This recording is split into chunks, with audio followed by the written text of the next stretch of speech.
Buddy, what's up? What's up? I can't even lie right now. I'm kind of pissed off. I'm in a bad mood. So it is what it is. Um, Shedeur shockingly not drafted in round one. Um, Pretty crazy. And I like to talk about these things when it gets bigger than sports, when it's beyond sports, when it's more than just sports. I think that personally, Shedeur is the best quarterback in the draft. And I know all of the opinions polarized both ways on that. But, and I don't want to diminish anything about Cam Ward. I don't want to diminish anything about Jackson Dart. All respect to Cam Ward and Jackson Dart. But I feel very strongly convicted that Shedeur is the best quarterback in that class. And you know what? Like, what I want to get to in the stream is it might not be a bad thing. There's a lot to talk about, and I want to talk about as much as we can before 10 minutes or so here when the draft kicks all the way off. But, the main tone of this is that we all know that this is bigger than sports right now. And whatever we say about Shedeur, about Cam Ward, about Jackson Dart, Shedeur not being drafted in the first round, it's bigger than football, whatever it is. And let's talk about some of the things that could have been outside of football that affected Shedeur not going in the first round. Shedeur never code switches. He is the same person in the well-off videos beside Cam Ward. He's the same person in his own videos when he's talking to the camera. He's the same person if he's given an interview to ESPN. You guys have all seen it. He's the same person all the time. Like it or not, Cam Ward is not the same person talking to the Titans owners as he is in the well-off videos. And that's not a knock. It's like how you want to dress. It's personal. Like, that's their style. That's who they each are. And the reality of this situation is a lot of these cities that needed quarterbacks clash with someone who is such an independent, self-confident leader. He's positive all the time. Let's get that straight. His confidence doesn't diminish anyone else.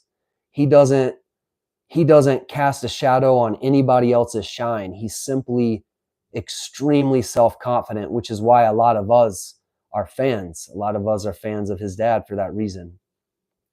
But these owners of these football teams, they want the golden retriever. They want somebody who's going to come in and say, yes, sir, whatever you want me to do, sir. And that is just not Shedeur. For better or worse, he will be great. And we're going to get to that. We're going to get to, perfect timing is a real thing. And I will just go ahead and get this out of the way. I grew up very close to Nashville, Tennessee. I do not think Shedeur would enjoy living in Nashville. I don't think Shedeur would have a great time living in Nashville. I don't think he would have a great time living in Cleveland. I don't think he would have a great time living in Pittsburgh. So, seeing as how we're 7 minutes away, I've got a lot of stuff I wanted to talk about, but let's get to the heart of what I really want to talk about here. Is that, imagine if somehow Tom Brady had an insight with the Raiders to realize if they picked Genty first, that they were going to be able, because of this weird timing and the teams that need quarterbacks, how they look at people and how well Tom Brady knows all of this. He knows Shedeur's personality. He knows the owners of all the different teams. What if Tom Brady had some type of insight that he could get Genty and Shedeur in Vegas? I hope that's what happens at the beginning of this draft, because it will straight up turn into a celebration for me. Because what did Brady go in the 6th round? So, I mean, we already know, everybody knows, many of the greats have been overlooked. I also want to get into that this has some type of aroma or vibes that remind me of Colin Kaepernick, the way they treated Lamar Jackson when he came into the league, uh, the way that Cam Newton was kind of treated in his last few years. To me, it's obvious, and it's just part of what the NFL is. It's these billionaire owners, and every now and then you get some, like the guy in Las Vegas. I mean, that's a whole nother story, but he seems to be a good, fair dude. And maybe I don't know that much about him. I could be completely wrong. You guys could set me straight. But what if this lines up that the Raiders get Genty and Shedeur Sanders? That can take me out of my anger for a second and make me feel like Las Vegas is a city where Shedeur, we already know he thrives there. He loves going there. I don't think he would like Nashville. I don't think he would like Cleveland. I don't think he would like Pittsburgh. New York is a toss-up, but so many of the New York coaching staff are from Mississippi. And that's like Tennessee. Like that's why they got Jackson Dart. They've got Mississippi ties. They want that. I mean, is this Jackson Dart? Somebody's got a golden retriever in their lap on TV. I don't think it's Jackson Dart, but Tyler Shook. But you get my point. They want one of these good boys. Yes, sir. Yes, sir. Whatever you say, sir. Oh, thank you so much for having me, sir. Oh, I appreciate this opportunity, sir. I'm going to work so hard for your organization. And Shedeur will work as hard as anybody because he has his own pressure, his pressure to be legendary, his pressure to live up to his father. He's not going to come in and kiss somebody's ass because he's already wealthy. He's not going to be surprised or shocked or all shucks, or he's been around the NFL and these people his whole life. He's not impressed. And that has nothing to do with his football ability. Also, let's give a shout out to Travis Hunter, because I don't want to get too deep into this without being like, Travis, man, Jacksonville, Duval, like that'll put a smile on my face when I'm upset about Shedeur. And I'm sure Travis is feeling some type of confliction right now too. He wants to just be over the moon, celebrating, but I'm sure he feels a type of way. And let's talk about how Travis winning the Heisman and being drafted number 2 overall, that validates Colorado. That validates what Deion Sanders is doing. He has been weighed. He has been measured. He's won all the awards, and he went number 2. And you know who threw him every single pass he caught in his Heisman career, in his college football career? Shedeur Sanders threw him every pass that he caught. Validated. So the NFL is going to find out one way or another. But Shedeur doesn't code switch. He's not going to go in and be somebody different. And some of these teams that needed a quarterback want that. But there's a way that synchronicity and perfect timing can work out to be a beautiful thing and put Shedeur in a city where he's going to thrive. And hopefully that's going to be, in my opinion, with the Raiders in Las Vegas. I think that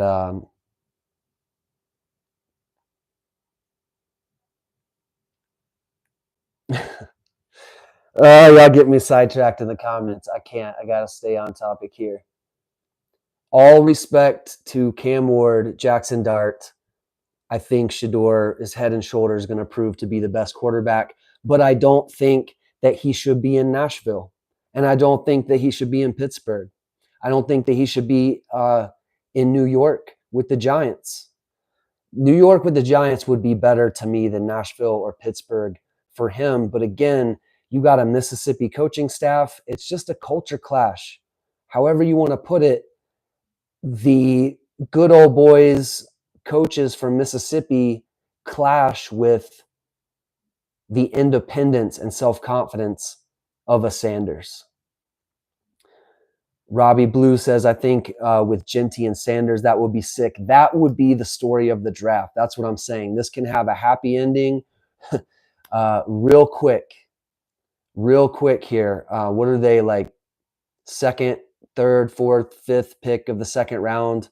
I don't even know. I've been doing what I could to get done today so that I could hang out with you guys and watch this in real time, because we're going to witness history again, just like when we saw Jordan Seaton sign, just like when we saw Juju Lewis sign. And Robbie says, I pray Cleveland passes him up. Me too, man. I know that he's never going to say he doesn't want to go to Cleveland, but nobody wants to go to Cleveland. No offense if you're from Cleveland. Like, I don't know how else to put it. I got to be real. I just can't, having traveled all over this country, if I was going to go and be a pro football player. And it's also that they just haven't won in so long. I mean, they've just been such a struggle bus organization forever. It's a completely different vibe than if he goes to the Raiders in that black and silver. Yeah, the Browns uniforms leave a lot for somebody so style conscious as Shedeur to desire. And man, maybe if he went to the Browns, Deion and Nike would get involved and they finally get some new uniforms, and he could change maybe Shedeur is destined to go to the Browns and change them like he did Jackson State and Colorado. Maybe that's the story. Maybe he goes to Cleveland and he's finally the guy who does it. Maybe Shedeur goes to the Cleveland Browns and he's finally the quarterback that actually wins a Super Bowl for Cleveland. Now that would be cool. And if you are, of wealth and means, wherever you live is kind of a temporary thing. You can hop on a jet, as we know he already does, any weekend, go wherever he wants.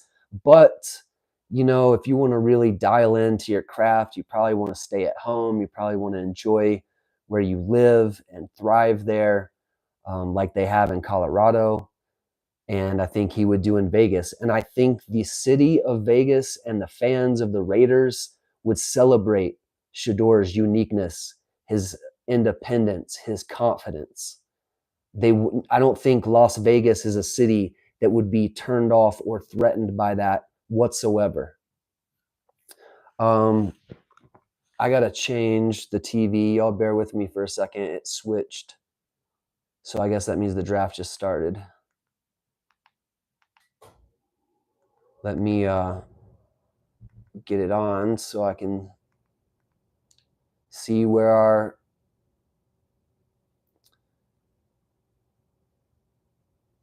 Legendary goes. Okay, I got it back on the TV. All right, Cleveland definitely could use the swag of Shedeur, but man, the story of Tom Brady being able to get Ashton Genty and Shedeur in the draft would be legendary. That would be legendary, immediately legendary. He could go to Cleveland and be the legendary QB that finally pays off for Cleveland. Robbie says the Chargers or the Saints also. One of the things that I had in my notes from the well-off video behind the scenes last night, if you guys saw that, it was they're showing it on TV now, footage from last night, but it was the video that Bucky posted was so awkward and hard and painful to watch for anybody who loves the family, for fans of the family, because he showed it all. Like, he showed the disappointment, the awkwardness. they would be going to crack jokes, to make light of the situation, and then the TV in the background would make that sound that they were about to play another announcement, and everybody would just stop and get deathly quiet. Like, you could tell, even though they were trying to have a good time, which they did, and they have the right perspective, from the words that they spoke and conveyed. You can tell they have a good perspective on life. They understand that this is just part of the story. But to show all of that immediately takes some heart. It takes some courage. It takes some confidence. And there was a part when the Saints announced their pick that Deion just put it. He was looking at nobody in particular, and he just said, "Man, the hate is real." And that just hit me. Like, he was just talking to himself. He wasn't really talking to anybody. He just said, "Man, the hate is real." And it hurts to see somebody as good and positive and motivational and hardworking and talented as Coach Prime watch his son go through that. But we all know how it's going to turn out. And he does too. But that video was it was raw. Robbie says, America's going through a growing pain. We can choose humanity or old white supremacy. I salute you for being open-minded. In real America, we all can win. They tried to humble him.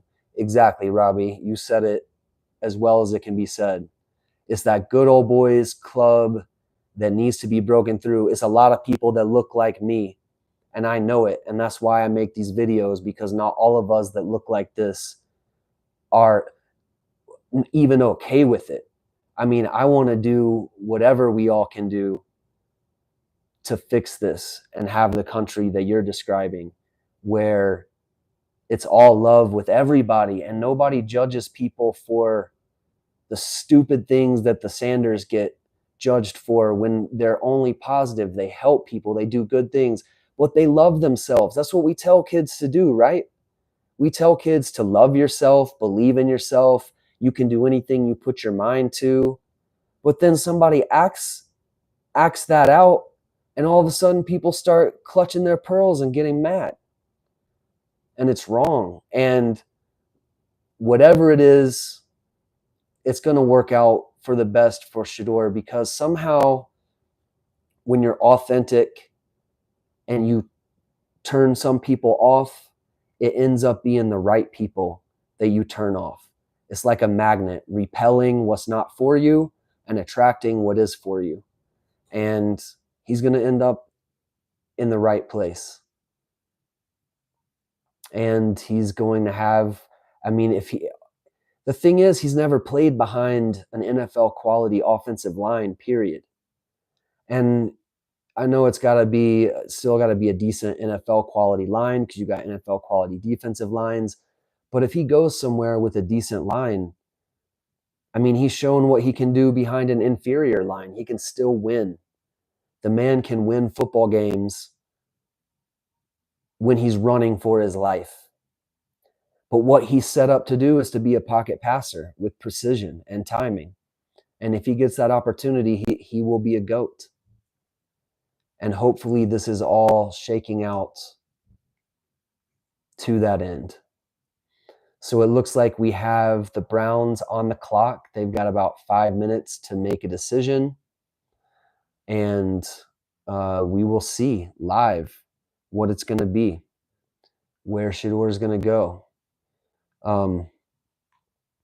I've got some curveball thoughts too, if we end up getting to them, about Shedeur has opportunities and possibilities that other people cannot even dream of. Shedeur can do things in his life with his brand and his family that nobody else can do, that could be with football, parallel to football, YouTube. He has a different level of perspective than these other players. And yeah, like these teams, my opinion, what I take when I watch this is they want to humble him. If he's going to come in, they want to knock, in their mind, part of his edge off and make him feel like whatever. He's got to come in and kiss the ring. That's what they want. That's what the people who are offended by his confidence, the people who are put off by him believing in himself because they never believed in themselves, the only thing they could do to impact him is make him doubt himself. If they could get inside his head, maybe then they could take away some of his winning. But it doesn't make any sense to live life that way, because he's going to win no matter what. He's going to have a wonderful, amazing life no matter what happens. So the people who spend their energy like trying to get at that, what it is, it's a cry for attention. It's like nobody in the world gives me attention. Maybe if I go over to this guy who is, loved and admired, and I start throwing shit at him, maybe somebody will pay attention to me finally. And so it is what it is. You're always going to have that, like that personality type. That personality type is always in humanity. It's not going anywhere. And it is also attracted to winners and self-confident people and people who are happy. Because again, it's where can I get that attention? And if I can ruin somebody's mood by throwing shit on somebody wearing nice clothes, because that costs me nothing, right? It costs me nothing but the audacity of the personality to do that. So it's free, and I can finally get people to pay attention to me. And we just see so much of that around the Sanders family. So the Browns pick, all right, they didn't pick Shedeur, so I'm hoping that he goes to the Raiders. I did not want him to go to Cleveland. I don't think he would enjoy being in Cleveland. It does not feel like Shedeur's story to me. My takeaway. Doesn't mean anything. I'm just a freaking dude who lives in Boulder on YouTube. But I have been a lifelong fan of Deion, and for him to end up in the same city that I did just is amazing. And to see what an amazing father he is just validates me as a young person looking up to him. Because when I was young and I looked up to Coach Prime, I had a lot of these same haters that we see like in the chat and in, on Twitter, everywhere, running their little Twitter fingers. I had those people in my family growing up that made fun of me for being a Coach Prime fan when he was a player. And so to see everything he's done and everything his kids have done validates my younger self as a kid, knowing that like, no, that's a good guy. Like he's cool because I actually listened to what he said. I didn't just look at the pictures and the image and feel some type of way about it because I didn't dress that way. I listened to the words the man was saying. And it was like, he's only talking about himself. He's not talking about anybody else. What's wrong with that? And he's the best. And Michael Jordan had a lot of that same. I got to see both of those guys and Tiger Woods, and they all kind of had that self-confidence and that swagger. So as a young person, I was like, maybe these things go together. Maybe believing in yourself without tearing other people down is part of what makes the great ones great. And so Coach Prime, everything he's done in Boulder since he's been here has just proven that to me and validated what I believed when I was a young person and didn't know anything but my intuition. And I think that this story could become, positive and happy very quickly if the Raiders. I mean, to me, it would be one of the best drafts ever. To get Genty and Shedeur back to back almost seems too good to be true. But we'll see. We'll see what happens. What do you guys think is going to happen? Is there anybody, probably not in this chat, but you never know. Is there anybody who thinks that he could go all night tonight and not get drafted? There's no way, right? There's no way he doesn't get drafted tonight. But Brady went in the 6th round, so anything can happen. And it does not determine what happens next. Brady is a 6th rounder.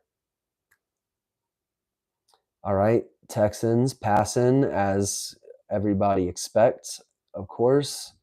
How far are we from Jalen Hurts drafted in the 2nd round as well? There you go. Jalen Hurts was discounted a lot of the same ways that Shedeur was.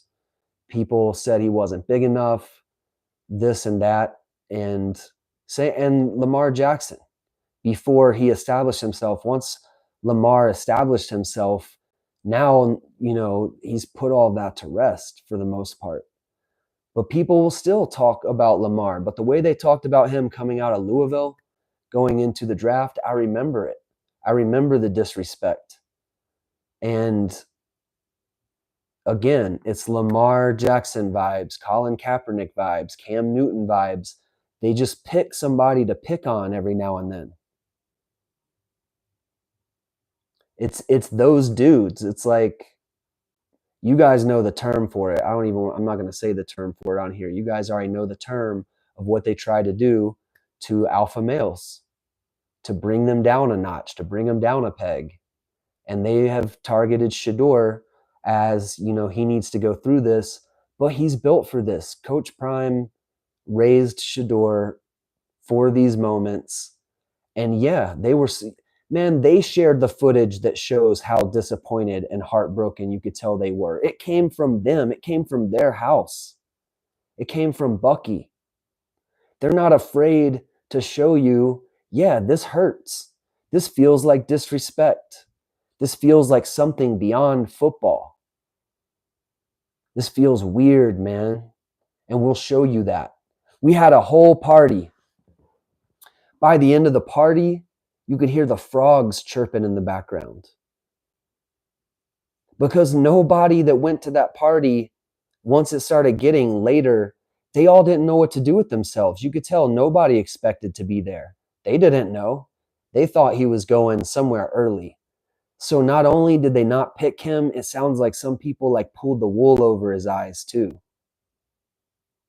And you guys know how these people do, man. They do these little subliminal games. We're like, what? No, we interviewed everybody. Well, no, we just made a last minute decision. But it seemed like somebody made him feel like he was going last night and then just pulled the rug out from under him with all of his friends and family, everybody there at that party.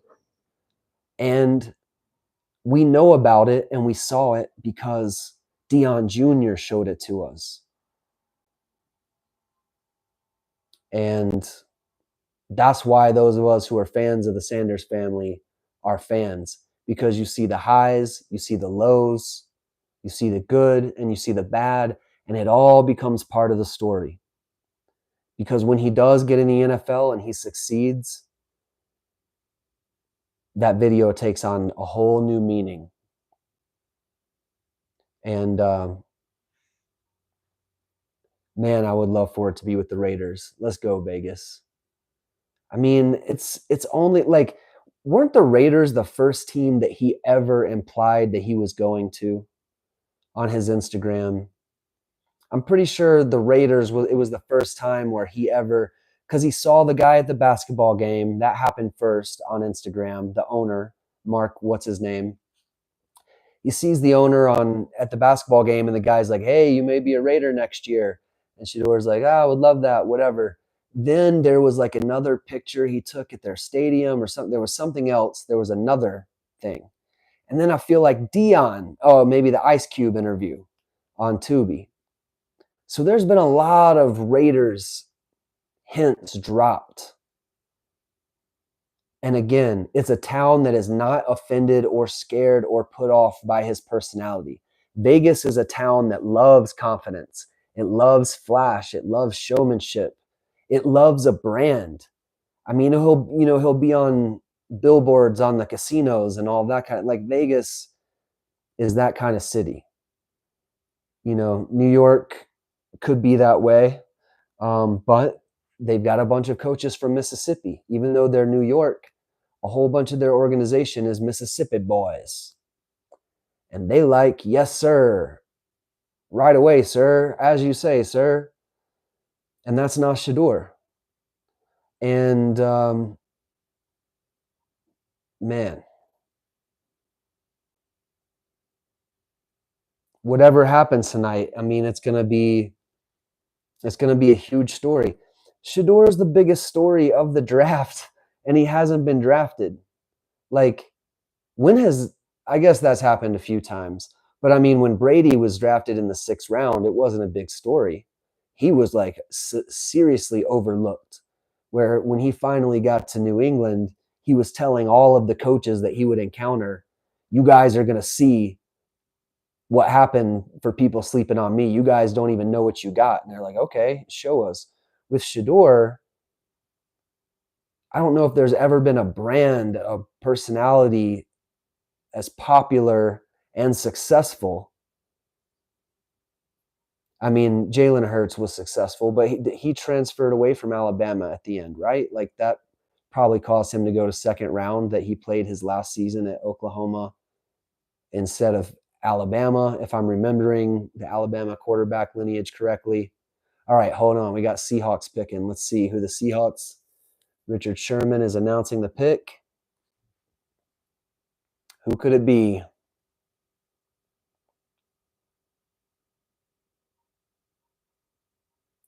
Hype asks, we think that Shedeur could go undrafted? We'll talk about that if we get to that. This is going to be a very short stream if the Raiders pick Shedeur, because I just want to see who he goes to, react with you guys for a little bit, celebrate. Okay, so Seattle picks Nick Emmanwori from South Carolina, who is a absolute baller and could be some, arguably easily could have gone in the 1st round as well. I mean, Nick Emmanwori is a hell of a player. I only saw a few South Carolina games, and every time I did, that man was flying around like a missile, doing everything. But we want to see Vegas take Shedeur in the 2nd round, close this book, move on to the next one, move on to the next chapter. If they don't, then we start talking about if teams are just saying, nope, we all pass. Have a nice day, sir. Nobody will be requiring your services. If they want to pull some stuff like that, Shedeur has options that nobody else has. And that's what we can get into. We can talk about if this becomes a crazy curveball that nobody's expecting. Blue Moon says Shedeur is known to stay strong to the finish, I believe. Exactly. Shedeur is going to be fine. Even if the most extreme example we could think of is if the entire NFL was trying to teach the Sanders family a lesson and blackball them and completely pass and let him go undrafted. I have a whole list of options for Shedeur. The kid is going to be fine. The young man is going to be fine. And that's not the truth for other players that this could happen to. If that had happened to Lamar Jackson, it could have ruined his career. If that happens to Shedeur, he will be A-okay. I promise you that. And we will talk about why. So I have my TV muted, so the Browns are picking again. So some trade or something happened that I'm missing because I'm talking to you guys and I'm just watching this on mute. So maybe you guys can tell me in the chat. Browns choose Quinshon Judkins. So it looks like the Browns are definitively passing on Shedeur.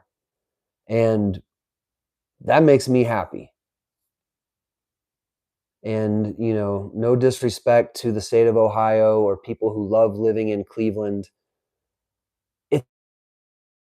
It's like, again, it's eating different kinds of food, wearing different styles of clothes, listening to different kinds of music. Cleveland is a different vibe. And I feel like I have kind of a bead on Shedeur's vibe. We have more similar vibes as far as like, I think cities where he would thrive in, or cities where like somebody like me would thrive in. and Vegas is way more up to speed. You know, I just don't think that he would be happy in Nashville. Oh, transforming eagle. You just popped a balloon that I like. This is something I wanted to talk about. I have the same question. Can a player go back to college if they're not drafted?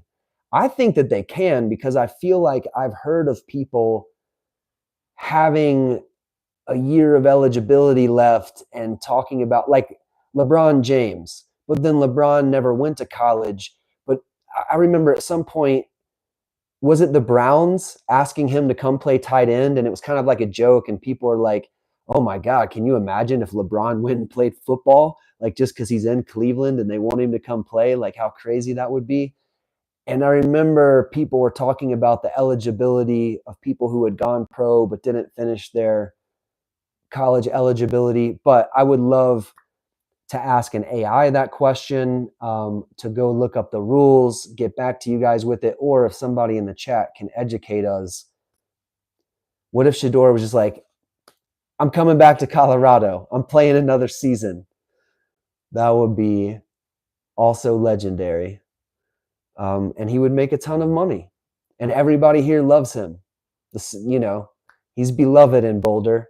And obviously he enjoys being in Boulder as well. But I don't know. That's a very, very interesting question. That would be another, like, something I've never seen before. I don't even know if it's possible.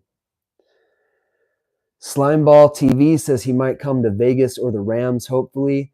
Again, two cities where I think he would thrive. Okay, the Raiders pick is in. Let's go. Let's go. Let's just be able to close this with a happy ending. Oh, they trade their pick to Miami. I don't think that's a good sign. I don't think that's a good sign. Unless they know that Miami doesn't need a quarterback. How far back was Miami? Now, how far back do the Raiders fall? Oh my goodness.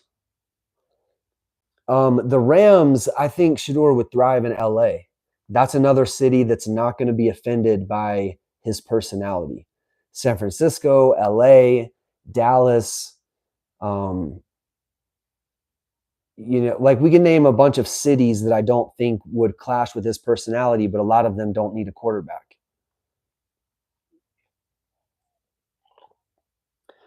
Robbie says, I can't think of anything Shedeur did to deserve this. No cap. No, yeah, it's not about deserving. It's the opposite. It's that you're too successful, you're too confident, you're too self-assured, you're too alpha, and you don't see yourself as beneath us. And that's a problem. A lot of these owners need the players to act like they're beneath them and they're beholden to them. And most players are. So they're used to that. It's very rare. When has an NFL draft prospect ever been as wealthy as Shedeur? When has that ever happened? Because it's a whole different thing. He has a lifetime of money already. He can't be manipulated. He can't be disrespected to a certain point. And I don't think they've ever dealt with that before. I don't think ever in the NFL have they had to deal with somebody who was already set for life. And however it changes the calculus, it changes it, right? Like, it's an anomaly to have negotiated the same way with people forever.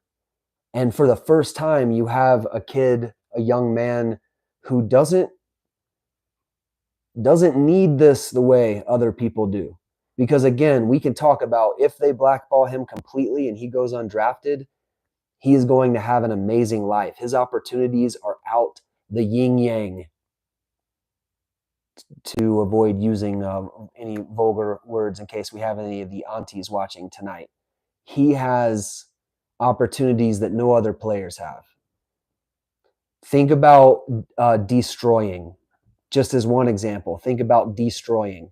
Think if Shedeur and Bucky teamed up to do, it wouldn't be the same thing as destroying, but just think if Shedeur took his own angle on YouTube. Imagine he takes a year off, becomes more of a physical specimen, and does his own thing, does whatever, coaches quarterbacks, coaches kids, waits till the whole NFL or teams that desperately need a quarterback come begging him to play. If he takes a year off, but he doesn't stop improving in his, physical conditioning, in his throwing skills, if he just keeps going as hard as he ever has, he's going to be making money from YouTube, from sponsorships, the whole entire time that nobody else could make, that will sustain him the rest of his life. He can do whatever he wants to do. And if these teams want to be crazy, he can take his brand and publicity onto YouTube and do something that nobody else has ever done, and just give them his middle fingers until they come saying, hey, we really need a quarterback. I don't think that's going to happen. But I'm surprised that the Raiders just traded their pick. Honestly, that threw me for a loop. I really thought this was all about to wrap up. The Raiders were about to pick. It was going to be Shedeur. Brady's going to look like a genius for getting Genty and Shedeur in the same draft. Like who? And then he just had the opportunity to do that, and he just said no thank you. So I have just been thrown for a loop. Like, that's not what I was expecting. I felt very confident after thinking about this all day, listening to all of, the pundits, what they were saying. I thought it was just, and he still may end up with the Raiders, but I thought it was about to happen real quick. Collusions, says the chat. The chat says, the message from the owners, we have old white money too, and we don't need you. I mean, unfortunately, it's my opinion. I could be wrong.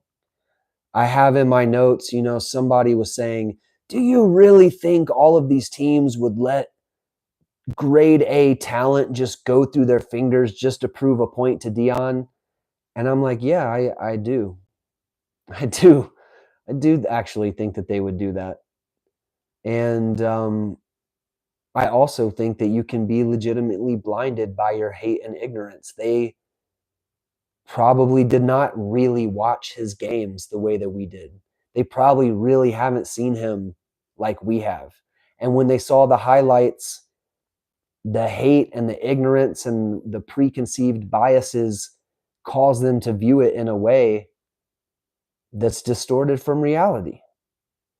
And I didn't have any bias in cheering for Shedeur. Like, I'm a fan of Deion Sanders. I don't have to be a fan of Shedeur Sanders.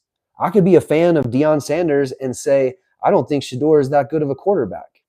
But I have seen him in person. I've seen a lot of great quarterbacks in person, and he is the best I've ever seen in person. And it just is what it is. I don't have any, I don't get anything for saying that. I wouldn't care to tell you if I thought he was mediocre, but I don't. And I've been playing football all the way through high school, watching high quality football up close my entire life. My dad was a trainer for the Colts when Marshall Faulk was there. I mean, I have seen, Peyton Manning was there too, obviously. I've seen great quarterbacks. I'm not saying that Shedeur is better than Peyton Manning, but I think that given the same span of career and the same offensive line, that he has the potential to be that, which is saying more than you can say for most quarterbacks. Like, his ceiling is very, very, very, very high, in my opinion, and I could be wrong. But what I'm not wrong about is that young man is going to be fine for the rest of his life, no matter what happens. I hope that I could see in the video that he does understand that. He knows. He knows that no matter what happens, he's going to be fine. But I guarantee you tonight, just like last night, he probably already thought he was going to be picked. They're throwing everybody for a loop, in my opinion. see what the chat's saying. Somebody in the chat's going to boycott the NFL if he doesn't get drafted, which, I mean, I don't watch that. I watch the NFL to keep up with my favorite college players and see how they're doing, because the Titans came to Middle Tennessee once I was already in like middle school. I had moved away from the Carolinas, so I was kind of a Panthers fan from afar. My dad working with the Colts, I was kind of a Colts fan. So I've never had this like die-hard home team allegiance to an NFL team like I did to Clemson, where me and Miss Love and Liberty went to school and met. And then moving out here, I was just a Clemson fan from afar in Boulder, because Boulder is like my kind of city. But when Coach Prime, my childhood hero, the only football player's jersey I've ever purchased in my entire life, came to Boulder, I was like, bandwagon Buffs, baby, let's go. And it's doesn't have anything to do with Shedeur or Travis. It was because of Coach Prime. Coach Prime could have come here just as a coach with no family, and I would have become a bandwagon Buff. But when I did start watching the well-off videos, when I did get to see the family and the behind the scenes, it's like, wow, like this is what happens when you live a life like Coach Prime has. This is the type of family you become surrounded by. These are the type of players you become surrounded by. The family, from, his security guy to the lady who helps him with all of his like decorating and stuff, to chef, to all the different coaches. All of these people are ride or die for Coach Prime because of how he is as a human being. And that's what brought most all of us here to this story. That's what brought me here. But again, that is all to say, I don't have any skin in the game in saying that Shedeur is a great quarterback if I don't believe it. I don't care.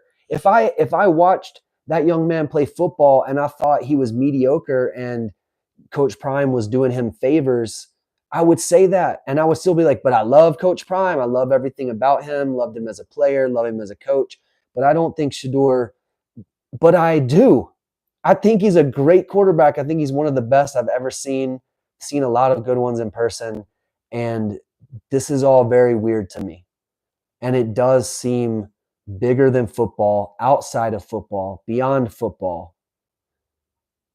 Somebody used the term in the chat just now that I wasn't going to use if the Antes are here, but it's in the chat right now.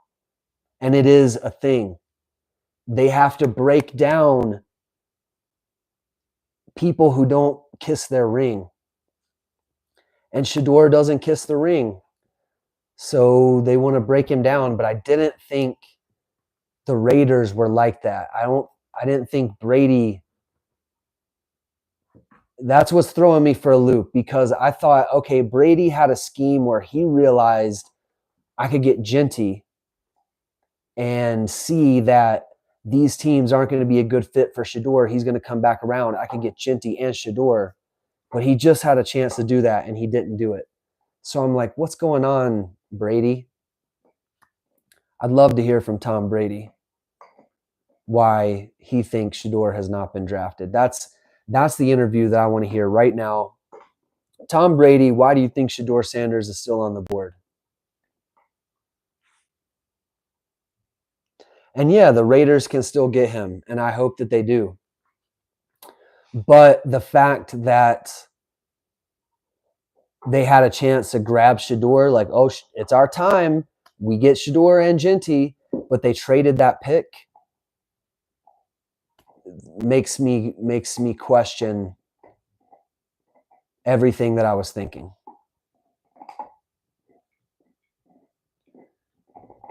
The Raiders have Geno Smith.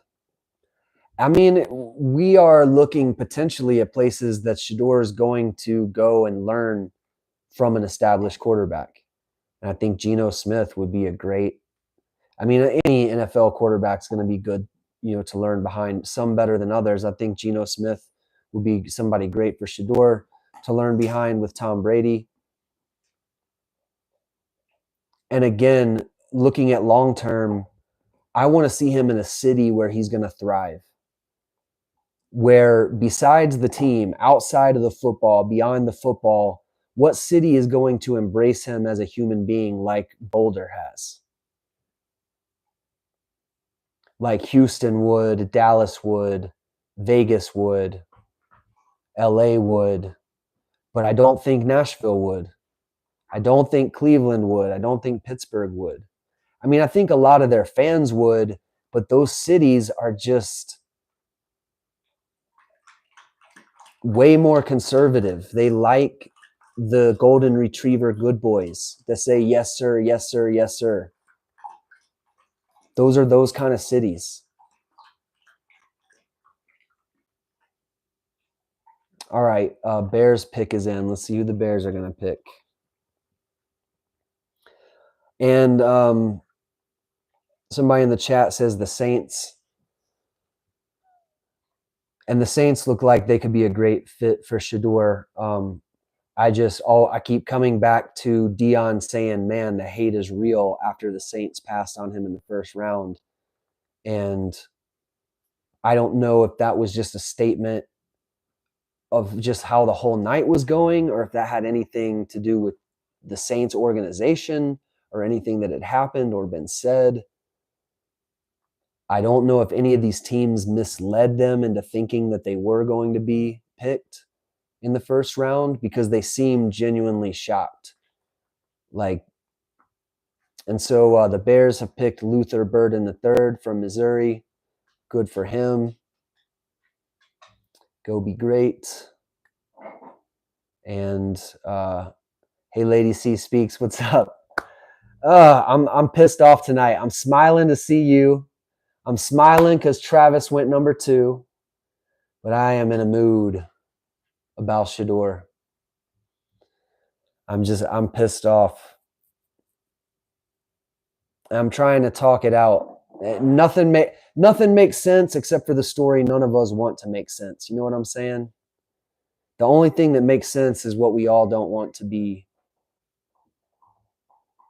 what it is.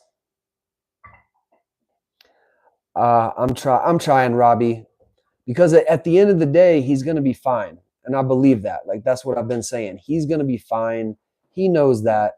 He's in a unique position that no other players are in, of being able to be fine if he's not drafted. However, the disrespect gets to me. It really does. I mean,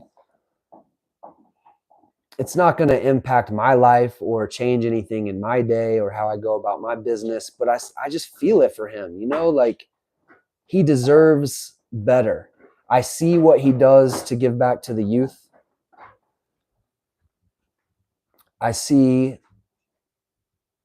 that he's just giving everybody else permission to be as much themselves as he is himself. He's trying to give people permission to be confident without being hateful. He's trying to do good things beyond football, and football at its highest level is disrespecting him. And that pisses me off, man. You know, not going to change my day, not going to lose sleep over it, but I am going to put it on the public record that I think it's wrong.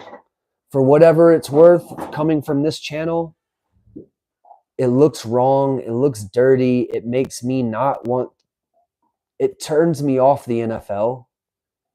I'm still going to follow my guys that I've watched through, college and go pro. I'm still going to keep up with them and root for them, but it put the same taste in my mouth as the way they treated Cam Newton going out, the way they treated Lamar Jackson coming in, the way they treated Colin Kaepernick. It feels like all those same people to me. All the same people. We got the Saints on the clock. I think New Orleans, talking about cities where I think Shedeur would thrive and do well, I do think that he would thrive in New Orleans. I think that New Orleans would embrace his personality like some other southern cities would not. New Orleans is a different type of vibe, just like Jacksonville. And And so I think, New Orleans could be, and hey, we keep the black and gold going. Let's keep the black and gold. Let's just make everything black and gold. They're really the best colors anyway. Like coming from Clemson, man, I always hated the color orange, but I had to wear orange everything because that's where I went to school. So I try to wear the purple, but still have the orange on it. And then you look like a Jolly Rancher or, or something. You're like, what's this purple and orange? Black and gold, man. Hey, and again, no disrespect to my Tigers. CLEMSONTIGERS. Fight Tigers, fight Tigers, fight, fight, fight. Hey, but y'all don't need any help right now. Y'all are doing fine. Also, not the hugest Dabo fan, not going to lie. Sorry, Dabo. Sorry, fellow Clemson alum. But Coach Prime's always been my guy, man. He's just been, I like his style. I like that he, man, that's crazy. My screen is just black for no reason.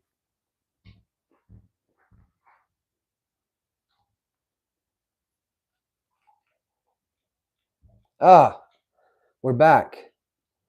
I guess I've been here the whole time, but the camera switched itself to the rear facing camera, which is covered by a case. So it was black, but you guys could hear me the whole time. So you heard my reaction. What the fuck, man? Tyler Shuck. They want the yes, sir. Yes, sir. I'm a good boy, sir. I'm so thankful for this opportunity, sir. And if Shedeur gets on an NFL team, I can't even believe I'm saying if right now. Again, he's going to be fine. He has opportunities nobody else has in life. He's going to be set for life no matter what happens. But the disrespect is unacceptable. It's so wrong.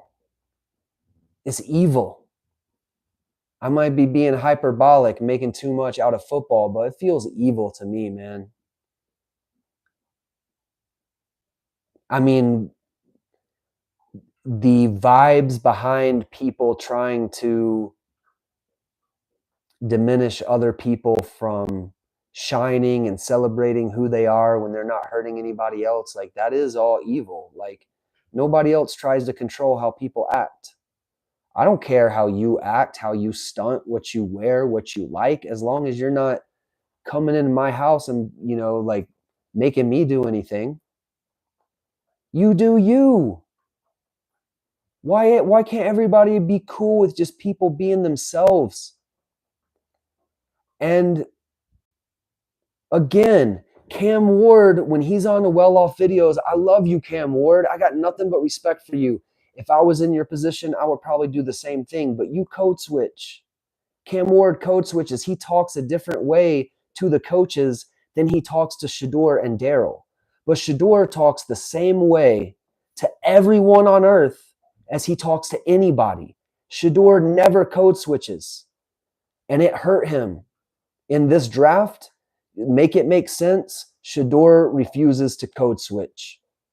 And we live in a reality where code switching, being fake, I mean, I'm not trying to insult anybody. Sometimes you got to do what you got to do. I get it.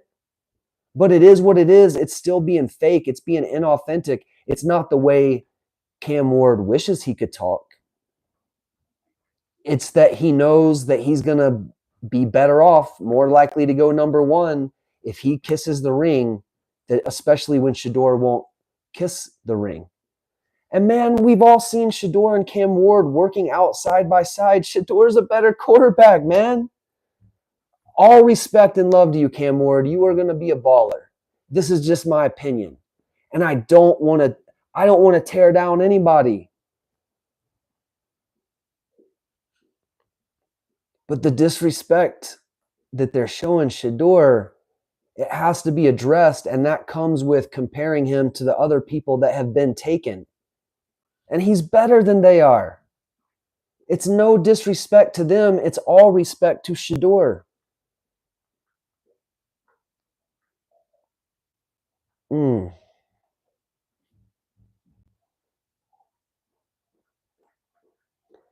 It feels like Colin Kaepernick vibes. It feels like Lamar Jackson vibes. It feels like Cam Newton vibes. And man, I'm fucking sick of it, y'all. I'm sick of it. I I don't know how the Sanders, um, everybody who's been following them, and one thing you learn as like having been a childhood fan and then losing touch with Coach Prime. I mean, I'll see him on TV and be like, hey, that's my guy. I love Coach Prime. But I didn't like our lives, went separate ways, and I stayed aware of him and like see him in the news, but I didn't know about Well Off or, the Sanders reality show until he came here. And, watching that, and you're kind of like, how people say never meet your heroes, or you watch people that you think you're a fan of, you see their reality show and you're like, I hate that person. I didn't know how I was going to feel about seeing behind the scenes and everything, but like it validated everything I thought as a young man, that this man has it all figured out. The hard work, the self-love and self-confidence, but also giving all that respect to other people. He gives more love and more respect to other people than anybody else does. But all the detractors can hear, see, or talk about is him loving himself.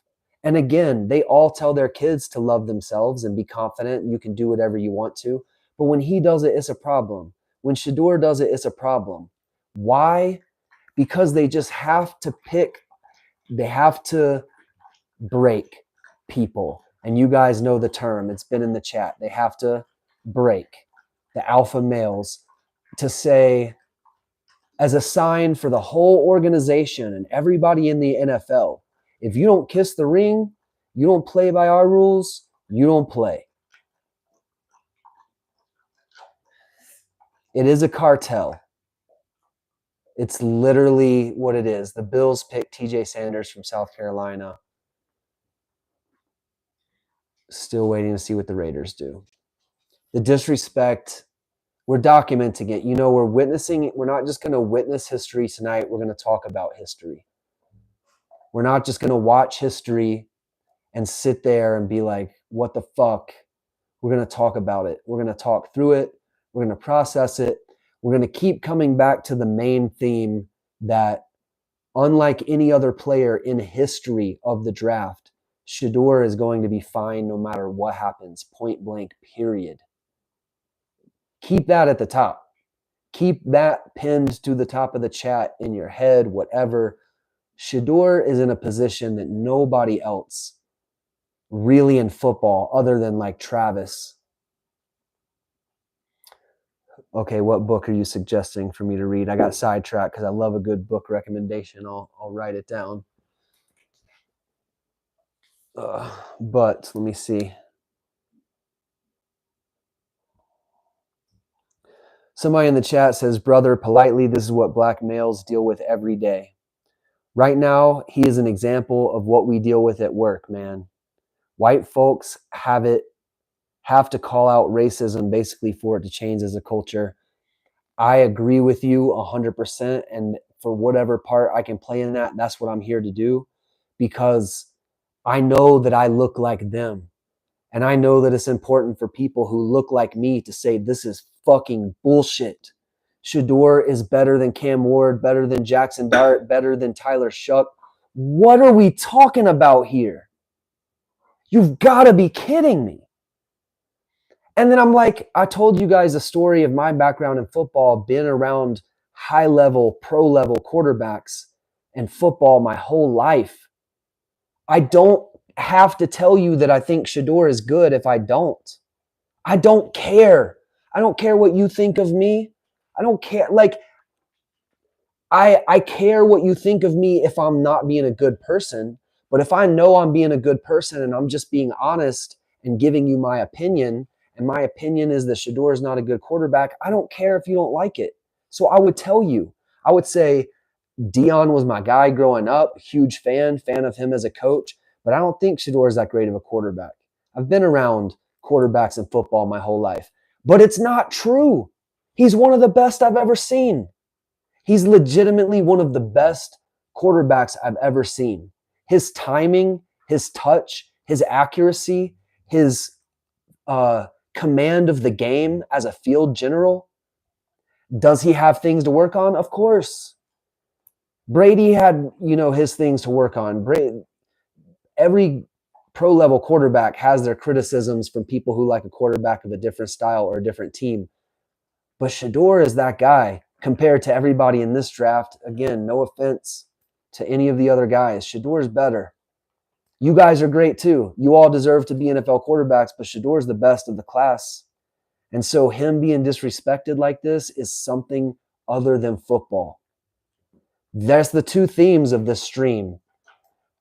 One, Shedeur is going to be fine no matter what. We couldn't have said that about anybody else in football ever. That's amazing. For the first time, the young man is set for life no matter what. He's going to be a star. He's going to be famous. He's going to be wealthy. He's going to be good. That's theme number one. Theme number two is this is bigger than football. It's beyond football. That's when I like to get involved and do my streams. I'll do the live streams whenever there's Colorado events because I'm going to be there. And I like to hang out with you guys, chop it up, and give you guys a fan's perspective of whatever we're doing.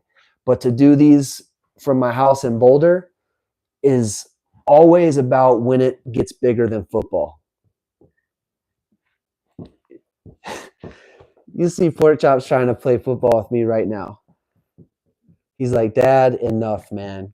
It's been rainy and cold outside all day, so we haven't got the 3 miles that we usually get. So, he's feeling a type of way. But hey, what am I trying to say here? These are the things that really matter in life. As pissed off as I am, as pissed off as Shedeur is and Coach Prime is, they're going to pet their dogs. They're going to hug each other.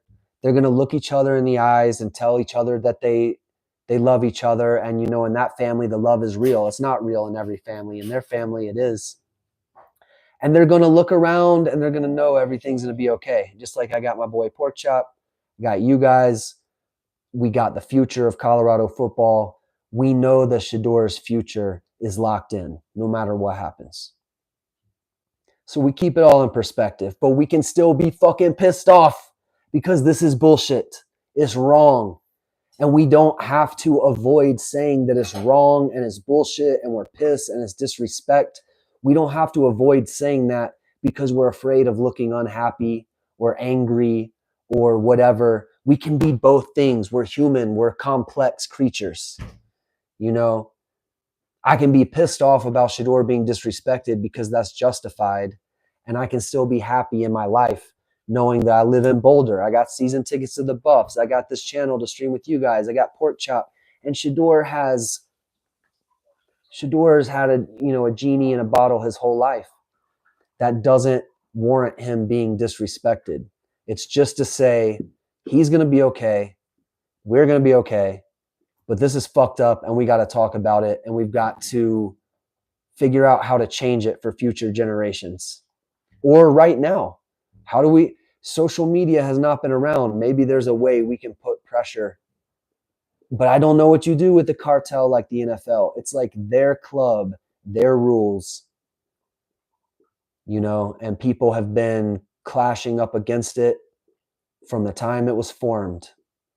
It's why Roger Goodell gets booed every time he walks out in front of that crowd and he just laughs. He doesn't care. You guys realize Roger Goodell could hire any celebrity to host this thing. He could hire any former Pro Bowl, Hall of Fame, Coach Prime, anybody to host it because he knows he's going to get booed the whole time he's on stage and he just doesn't care. And that tells you everything you need to know about the owners and the NFL. He soaks in your booze because he does what the fuck he wants. But then he gets mad at Shedeur for acting that way. Not that Roger Goodell personally is, but those people, they want to act whatever way they think is right. They want to do whatever they feel they should do, which involves how they discipline their organization and how they maintain codes and standards and conducts. And I heard former players today talking on ESPN about players being made to get haircuts. In the last several years, Like, this is still going on. They're saying you got to cut your hair. That's still happening? Yes. And it is them doing whatever they want to do. But Shedeur better not do what Shedeur wants to do, because we are the powerful ones and you stay underneath us. And Shedeur doesn't feel that way. And so they're flexing on him. They're saying, you can feel however you want, young man, but this is our cartel you're asking to join. You're asking to be a member of this gang. And in this gang, you kiss the ring, bro. And if you don't, I don't know. Cam Newton, Colin Kaepernick. I feel like Lamar has found his, thank you, FPSD. Juju stays humble and quiet. Keep that up. Man. Again, okay, so let's talk about what FPSD said. Because this is also, Cam Ward for the most part. Cam Ward, a little more outspoken than Juju for sure.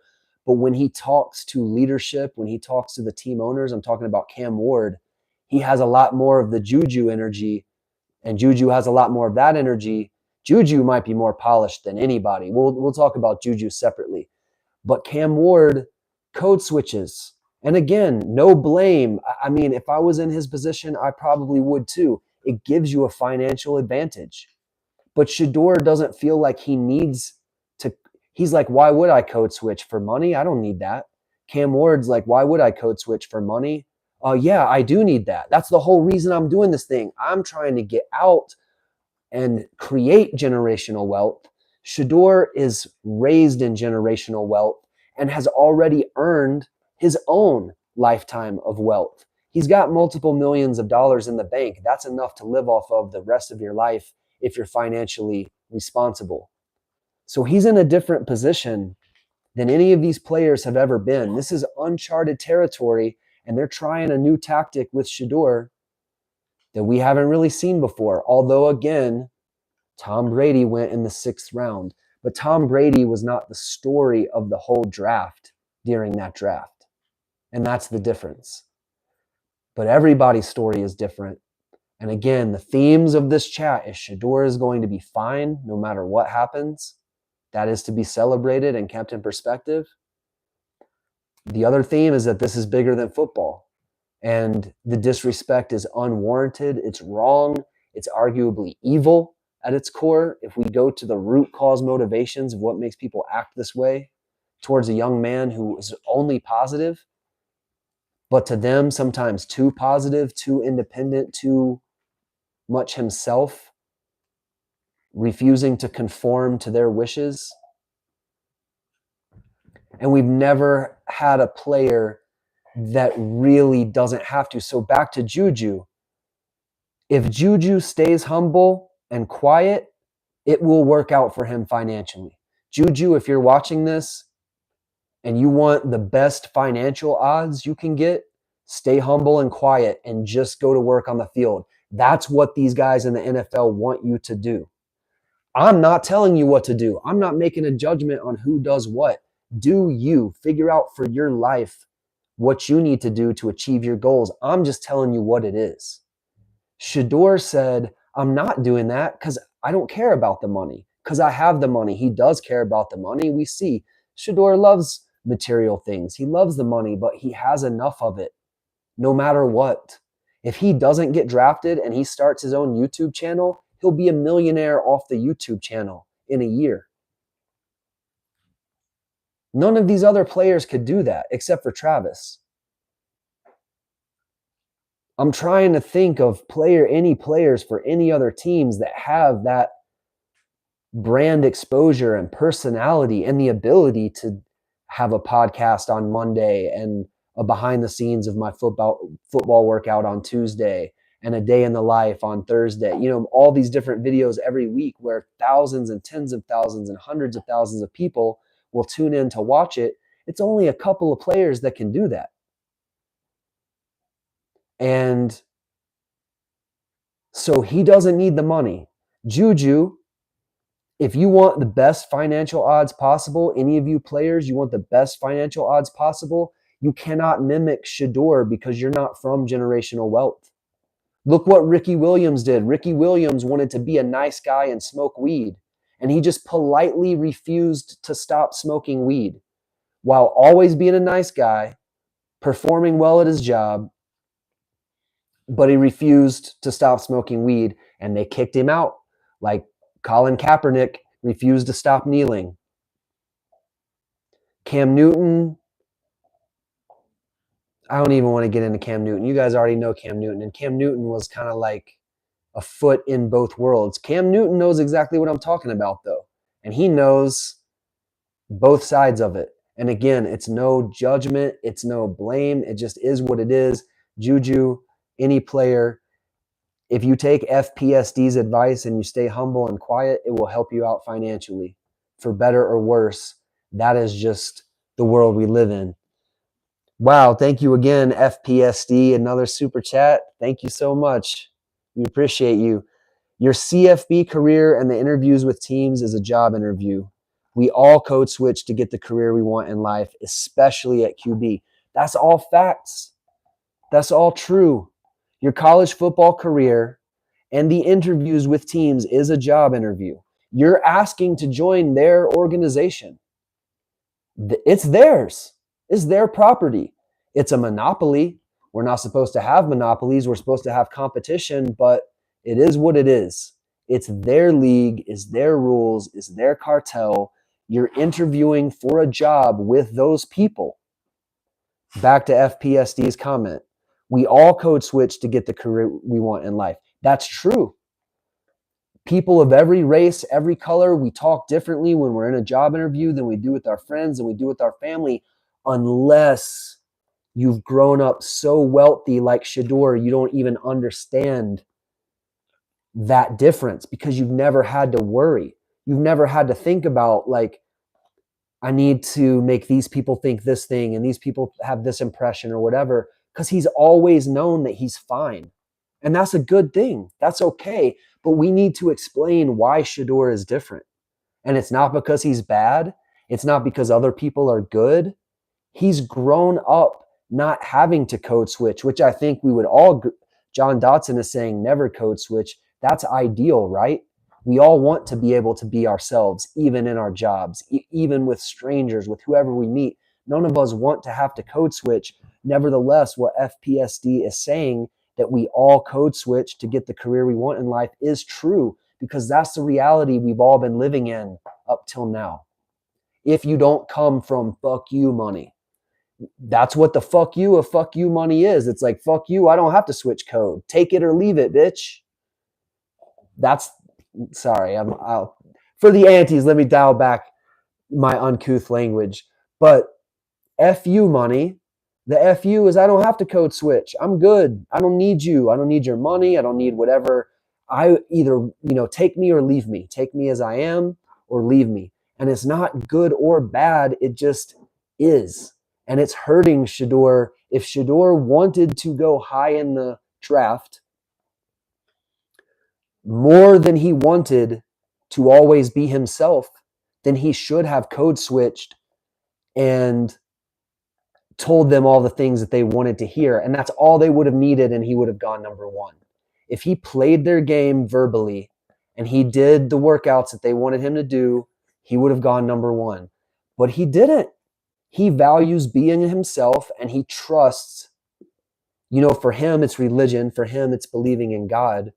For me, I don't know what it is. I just see that over time, there's something like karma at play, whether that's God, whether it's karma, whatever you want to call it. But Shedeur believes in that. He believes in, if I do right and am a good person, things will work out and I can be myself. I can be whoever I want to be and things will work out. He's in a unique position to feel that way, but that's where he's coming from. And he was not going to code switch for anybody, and they're making him pay for it, and they're rewarding the ones who do. So FPSD says your college football career and the interviews with teams is a job interview. We all code switch to get the career we want in life, especially at QB, because you are the face of the organization. I mean, look what happened to Baker Mayfield. Look what happens when quarterbacks flop. It ruins people's careers. So you're going into this organization, you're going into this cartel, you know what they like. If you're going to go against their grain, you already know that it's going to be an uphill battle. In which case, we're not telling Shedeur anything he's not already prepared for. And again, back to the main theme of the thing, Shedeur is going to be fine no matter what. Unlike any other college football player in history, he has opportunities other people have never had. HBCU drafts on the rise. That would be a beautiful thing. Robbie says his press conferences were on point. How much more humble can he be? The jewelry. Okay, he didn't work out. It's not the jewelry. It's the like dancing with the jewelry, which is nothing. Who cares? But I'm telling you, that's what they literally don't like the self-confidence. They see the self-confidence as you're not going to do exactly what I tell you when I tell you to do it, or there's a risk that you won't. And it's the self-confidence. I mean, because there's nothing wrong that he's done. It's not like he overlooks his opponents in football either. The games that we lost didn't have anything to do with Shedeur. Were there mistakes that he made in games, like taking 20, 30-yard sacks that didn't help us in games we were losing? Yeah, but the line was Swiss cheese. So it's not his fault. And he won the games that we won. You know, him and Travis pulled far more than their share of the weight. Coming to a program that was dead on the vine. He's an undeniably good quarterback. Even watching the highlights over this week as they've been doing the draft, I mean, some of it's like, wow, that was an even better play than I remembered watching it live. There was nothing like, oh, I kind of overblew that in my mind. That doesn't look as good as I remembered. It's just like,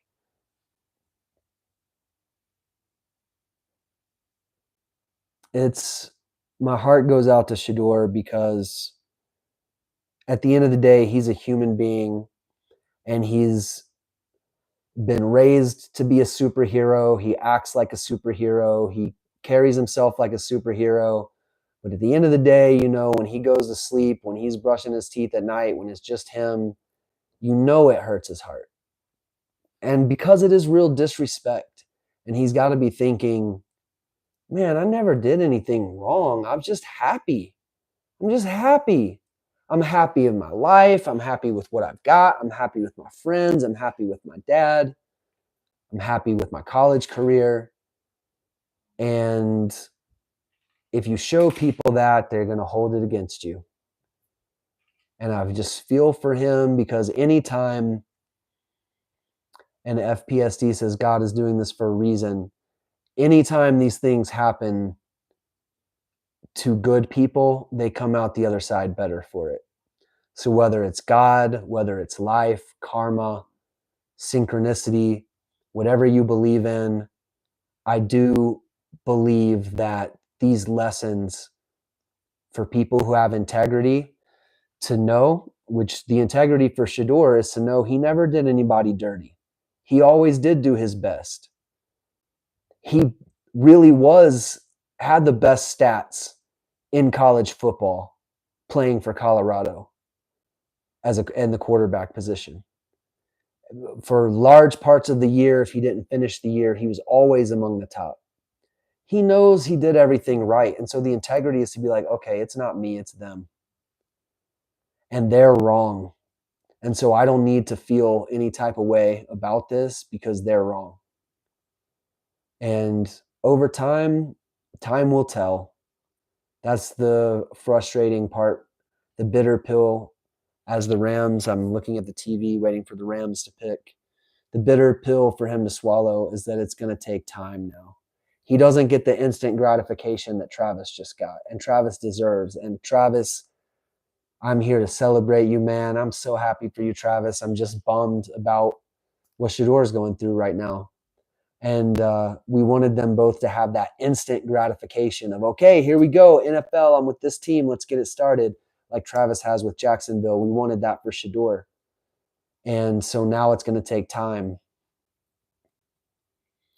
And it's, again, in the end, he's going to be fine. But at the same, we don't say that just because he's going to be fine, we let the disrespect slide and we don't talk about it and we don't name it.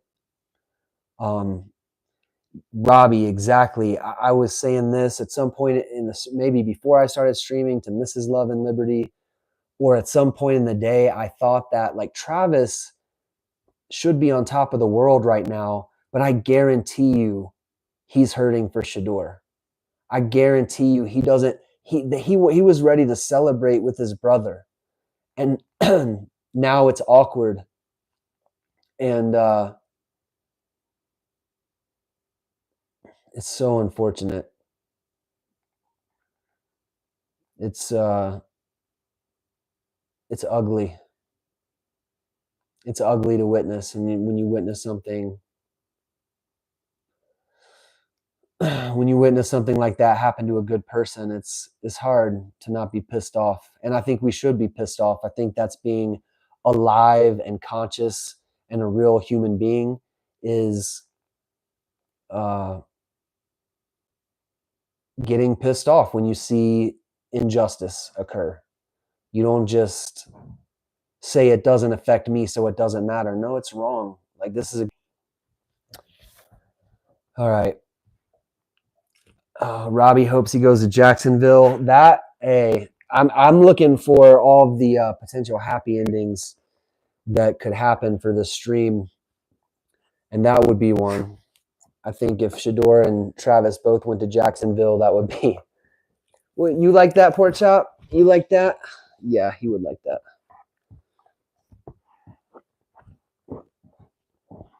But yeah, I'm sure Travis. I'm sure Travis is celebrating and having a good time. But you know, the Shedeur is his brother, and it's hard for all of Shedeur's brothers right now. All the brothers from the team that he played with to his blood. I mean, we should not be muted right now. So let me know. Are we still muted? Or you guys hear everything okay? I don't think it should be muted, but hopefully it's not. But man, watching the well-off video last night, it was rough. And I give them all the credit in the world for posting that and showing people. Robbie says Travis gave Deion a chance. I don't know how many of you have heard the story of the phone calls that Travis had with Shedeur and text messages when Shedeur was trying to recruit Travis to come to Jackson State. But it's a beautiful story, man. And you really can tell that it was Travis taking a chance on Jackson State, Coach Prime, and Shedeur that paid off for him. It couldn't have gone any better, only if he went number one. And I don't think I know he would rather be in Jacksonville than Nashville. I promise you. And you guys already know. And so it really couldn't have gone any better for Travis. Travis put his faith and trust in Coach Prime and Shedeur, and it paid off. But Shedeur is getting shafted. And I know LV traded again. What? That's what I was pointing out. So you guys tell me what's happening. This is just crazy. I mean, I thought I was going to go live, for 15 minutes or so before the draft, talk about the disrespect of yesterday, but how it's all going to be okay because Shedeur is in a position that other players are not in. And then we were going to watch him get drafted by the Raiders with like the second or third pick. And now the Raiders have traded away twice from where they could take him. So it's like, what is going to happen? Where is Shedeur going to fall? Like, I'm out of my depth of what I thought was going to happen tonight. And I'm sure there will be another well-off video for us to watch in the morning. But that was hard to watch. You know, was that hard to watch for you guys? That was hard for me to watch this morning because it was so real. I mean, Bucky showed the pain, the disappointment, the embarrassment, the awkwardness, the frogs chirping at the end of the night when nobody thought they would still be there. Nobody knew what to do because nobody thought they were going to be there at the end of the night.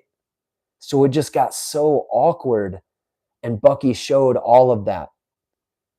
And that speaks to the strength, you know, the character, the honesty, the integrity, the fearlessness that the Sanders family has. Because if Coach Prime would have said, Bucky, don't post that. If Shedeur would have said, Bucky, don't post that, he wouldn't have posted it. And I think that says a lot more about them than the disrespect of Shedeur not being picked yet does. But it's still hard to watch, and it's bullshit.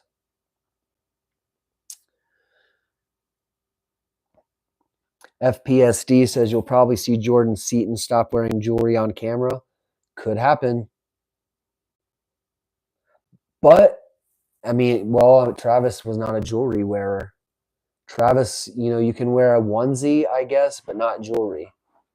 Because a onesie is not threatening. I guess. I don't know. I like, none of it makes sense to me. It's never made sense to me, the people who hate Deion my whole life, because he doesn't. If you don't like his personality, tune out. It's like if you don't like food at a restaurant, don't go eat there. You don't spend time telling everybody how much you hate Brussels sprouts. You just don't eat them when the plate is passed. But with people, everybody's got to like try to control and exert their opinion and force and put people into a mold and into a box. And especially if you're a powerful white NFL team owner and you have, you know, the first prospect that you've ever met that could care less that you're a billionaire.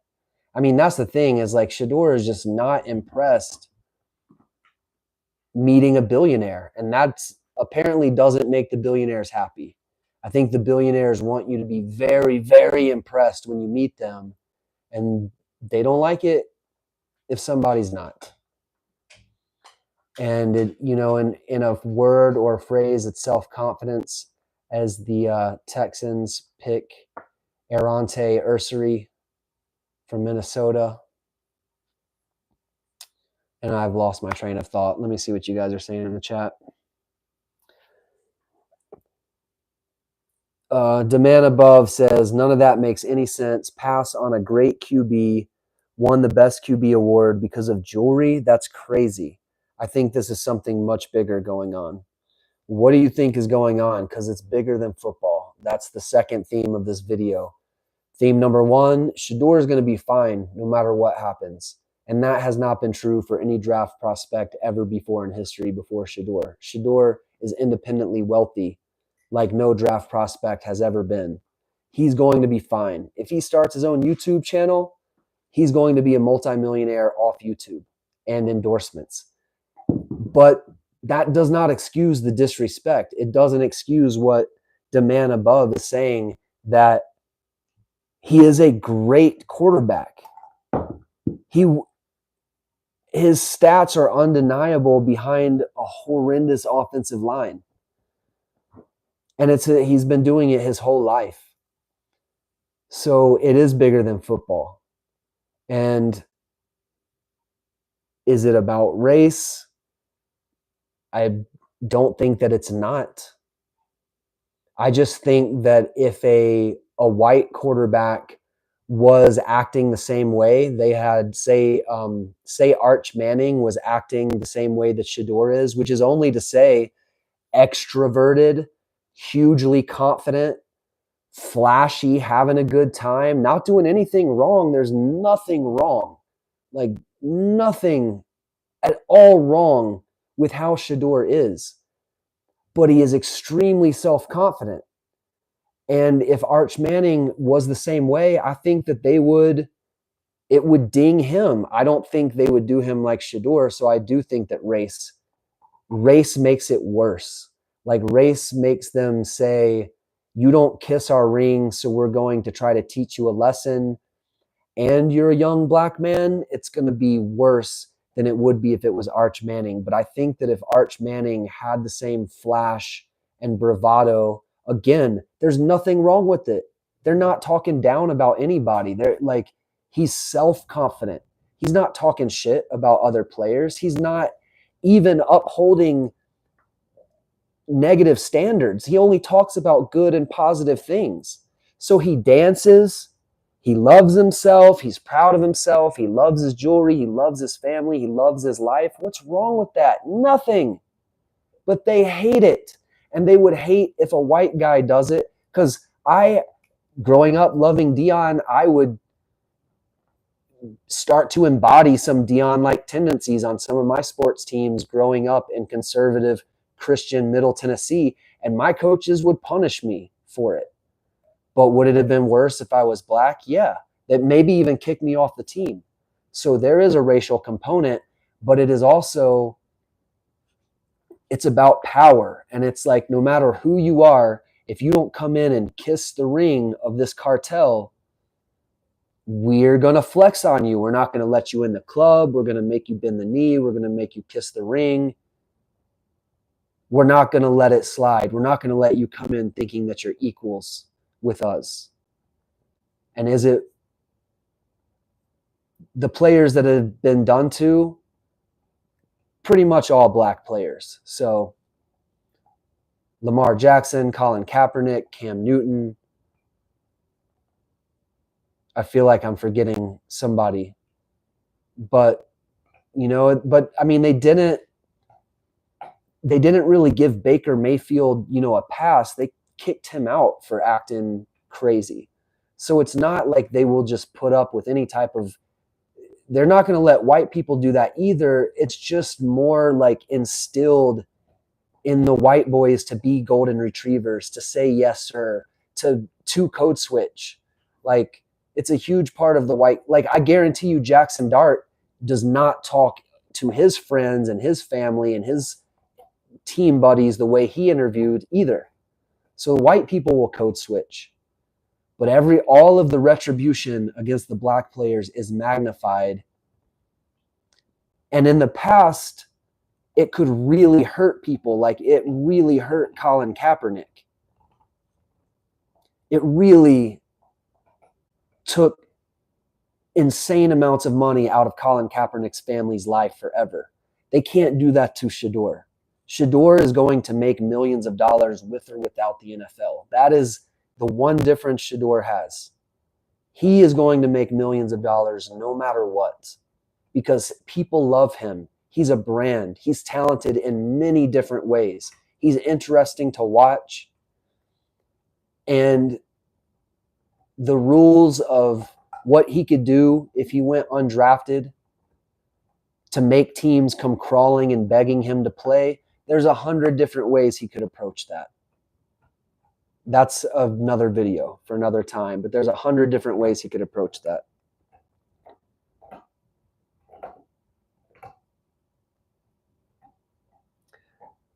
Looking at the chat, catching up.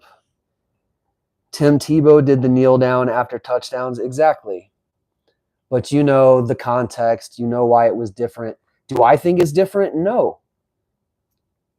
If a player wants to do anything that's not hurting anybody else, let him do it. If you're not hurting somebody else, if you say I want to wear my own uniform on the field, you're hurting the other players because it's going to be confusing, this or that. Kneeling doesn't. Who cares? I mean, I care because I supported why he was kneeling. So I say let him kneel because I agree for again, a whole nother video of reasons. I agree with why he was kneeling. But even if I didn't, I wouldn't care that he kneeled. I'd be like, that's your free speech, man. It's not affecting the game. It's not hurting the game. If you were kneeling for the exact opposite reason of why I support Colin Kaepernick kneeling, fine. Do that. Use your speech to do that. That's your right. I'm not going to get mad at you for doing that, but these NFL owners obviously do. And it's not like that's where they're going to draw the line at kneeling. They're doing the same. They're flexing on Shedeur, saying, you are displaying too much power. And that was the thing. Colin Kaepernick kneeling took on a power that Tim Tebow's never did. Tim Tebow's was neutral. It was not powerful. It was just his little sign of respect. But Colin Kaepernick doing it was a sign of power and confidence and conviction. And I think we've established very well tonight that that's what they don't want. They do not want independence, confidence, conviction, and fearlessness. You know, I can't believe that it's gone this far. I really can't. I was not getting on the stream tonight thinking, okay, he's probably going to go to the Raiders early on, but if he doesn't, I'll just hang out all night. I just couldn't comprehend. I thought maybe Cleveland will pick him and I'll be bummed out, that Cleveland picks him early. Or if somehow the Raiders don't pick him, the next team up will pick him. This is something else, y'all. This has become a whole nother story. And we're watching history tonight, and we're documenting it, and we're talking about it, and we're processing it. And however this turns out in the future, time will tell. But it's a problem. It pisses me off.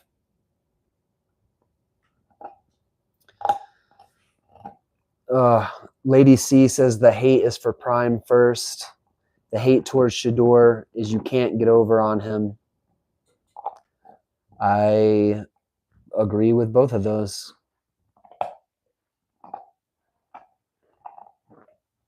But you see how nice all the fellow NFL guys play around Coach Prime, whether they're at the Super Bowl or they're at the Heisman or game day is in town or they're having him on a show. You would think that they all love Coach Prime. But then you see the sneak dissing. You see the thumbnails of after Coach Prime was on the show a couple of days ago, now they have something negative to say a few days later and get clicks out of it. And we just see it over and over and over and over and over. Man, it's a good thing that they have so many resources and so much love and so many opportunities, because otherwise it would be very depressing. And that's why you're never going to see a player who doesn't come from money like this in this situation, because they know they have to code switch. It's not even an option. Shedeur took the option to be himself always at all times, and now he's being penalized and disrespected in a major way for refusing to code switch.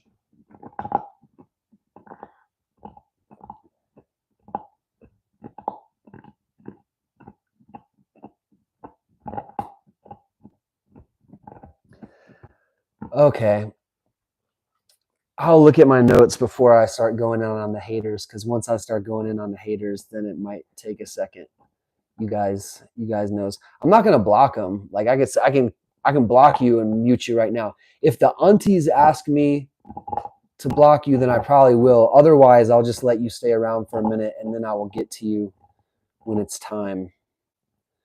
So let me look at my notes and see if there's anything else I wanted to talk about before I let the haters take me on to. One thing I will say to the hater who just mentioned selling his jewelry, have you looked at the price of gold recently, you fucking idiot? Have you looked at the price of gold? Do you know anything about asset appreciation?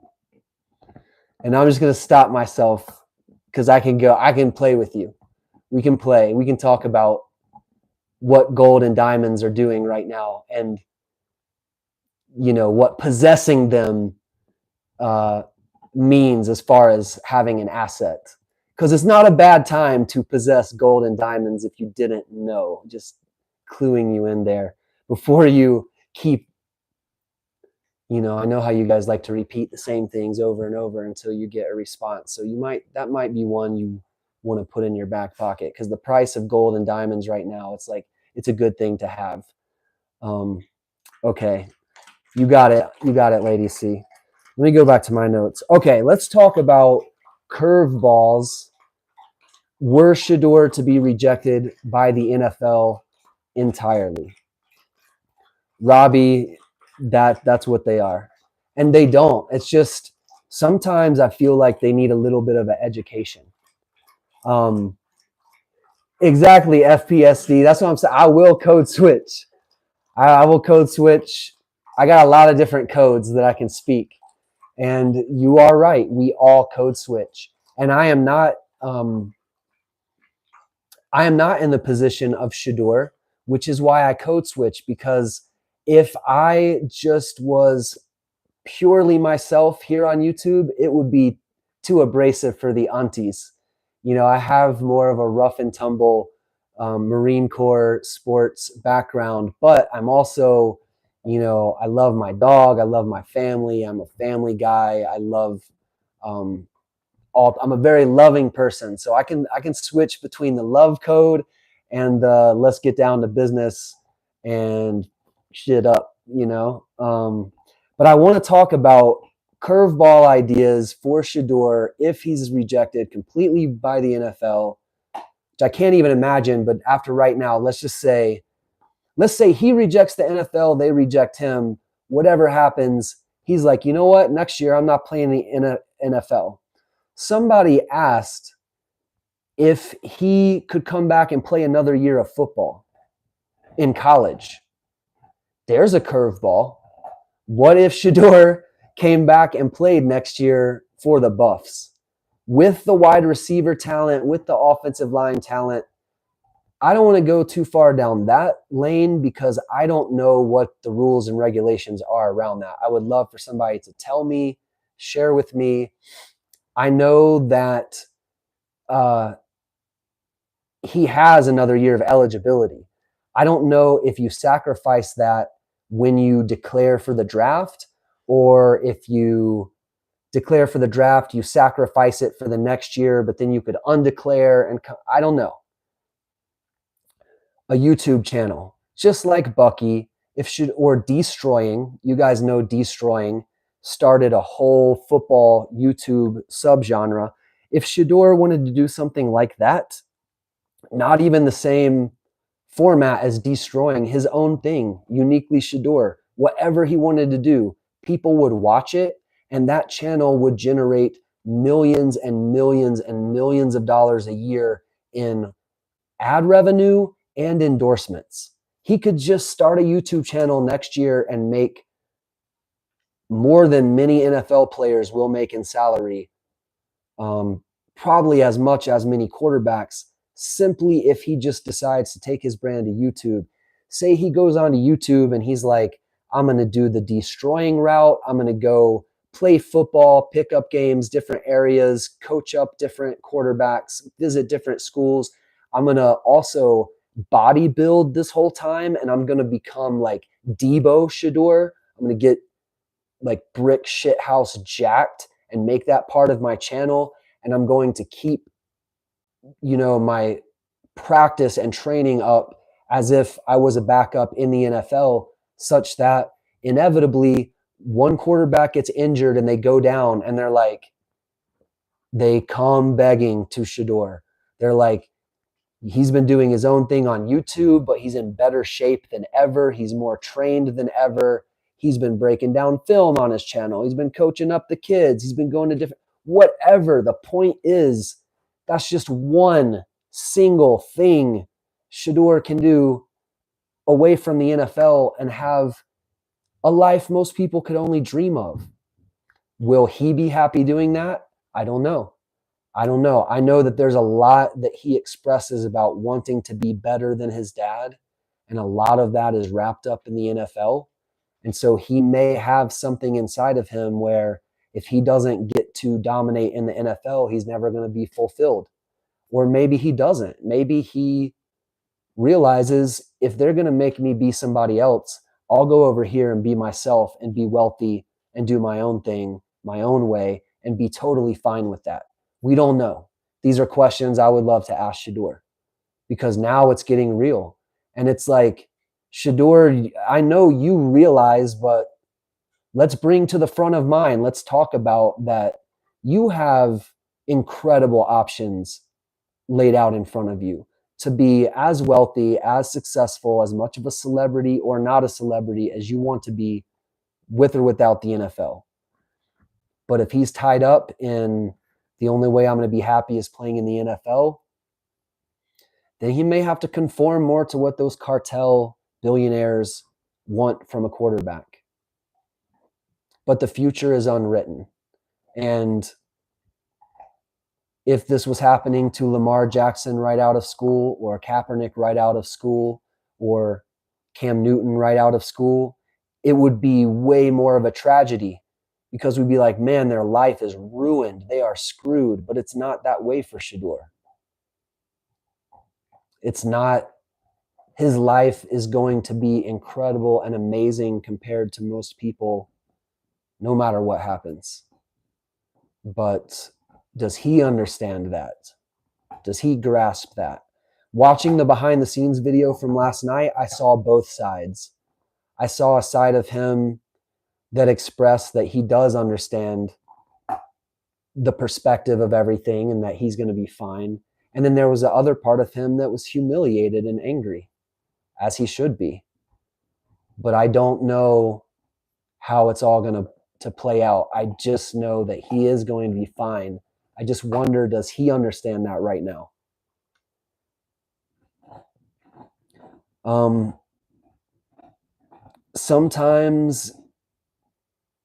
Sometimes delays are synchronistic and play into destiny and make things that end up happening in the future. They could only happen if a certain string of events takes place. And it would make his song being perfect timing even, more funny and witty because, I think about perfect timing, obviously wide receivers and quarterbacks throwing routes. Like you want the ball to be in the air when the wide receiver makes their break and turn around. You want it to almost be hitting them. And so, that's what I'm thinking. He's talking about perfect timing. But there's also something to timing in life, and that sometimes when the best things happen to you, you look back and you realize that had it not been for one of the worst or two of the worst or three of the worst things, that best thing never would have been even possible. So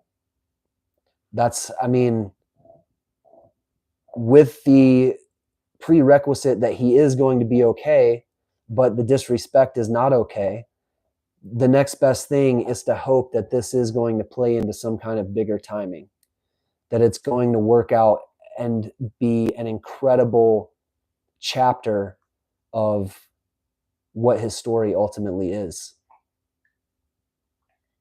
But it's fucked up. I don't know another word to use, aunties. I'm sorry. I'll try to say it's effed up, but that just doesn't have the, it's just,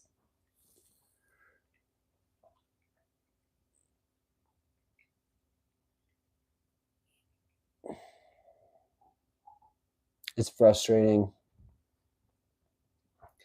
It could all fuel Shedeur to become unignorable.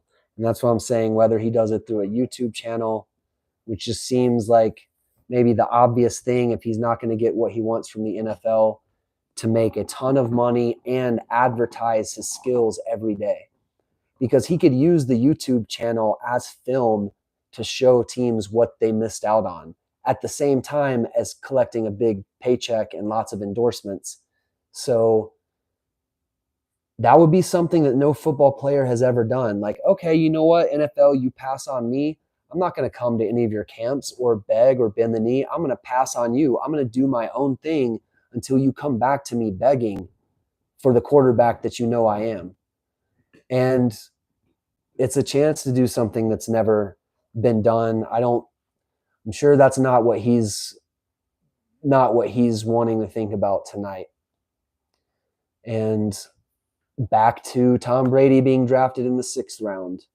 It doesn't even mean anything if he decides that he's going to go late and he's going to play ball and he's going to, be happy to be on whatever team will have him. If he makes that decision, Tom Brady became Tom Brady from the 6th round. So it doesn't even matter. It's just shocking. We're talking about it because nobody was like shocked when Tom Brady slid to the 6th round. It was just kind of like, yeah, he was shocked and he was pissed. But the story from the beginning of the draft has been Shedeur, especially after Travis went. And it was all that was on YouTube sports media this morning for my feed. It was all about Shedeur, not about hardly, it was 10% the draft coverage you would normally see in a year, which is here's all the players and where they went, the teams that won, the teams that lost. It was 90% about one player that had not been drafted, and that's never happened before. Maybe Denver will take him to be Bo Nix's backup. I would be selfishly happy, but I don't think that would necessarily be a happy ending to the story at this point. At this point, it's kind of bitter, almost even up to when he gets drafted. It's kind of like even whoever takes him now, it's like insulting that they didn't take him earlier. But it's the fact that no one has taken him seems significant. It seemed like somebody in the chat has said collusion a bunch of times, and like I can't imagine that teams would like work together to do. I'm grasping at straws, y'all. I don't understand it. More than we've already worked it out, more than we've already.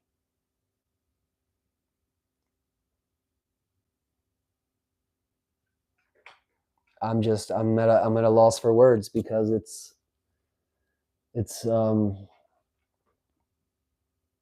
he deserves better. He deserved to go in the 1st round. He put in the work. He took the beatings. He took the beatings like a champ. Like that Alamo Bowl, he didn't stop playing.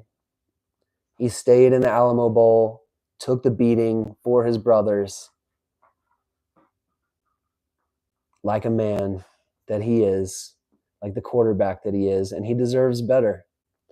Thank you again, FPSD. You're making this night a lot better. I appreciate you very much. FPSD says, it's going to be hard when he goes to a team that passed up on him many times. Humbling moment. Exactly. Like no matter what happens now, it's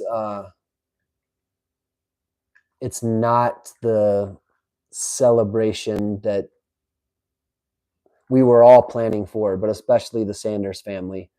I mean, you see it in the videos. They had a ton of people there, huge tents, catering, video monitors, the NFL film crew. And there were several moments in that video where I wondered, like, do they just want to be alone right now? And then I was like, of course they do. Of course they do. But who could have ever thought this would happen, they would have never said before the party, let's just do it, privately in case it doesn't go like we think it will.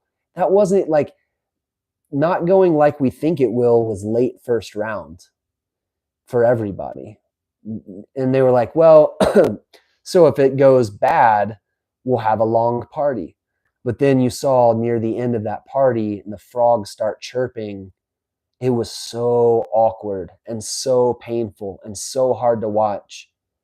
But yet again, it speaks to the Sanders family that they posted that and showed people that and said, yeah, you can see us when we're down because we celebrate when we're up. And that's what Bucky says. Like, this is how it's supposed to be.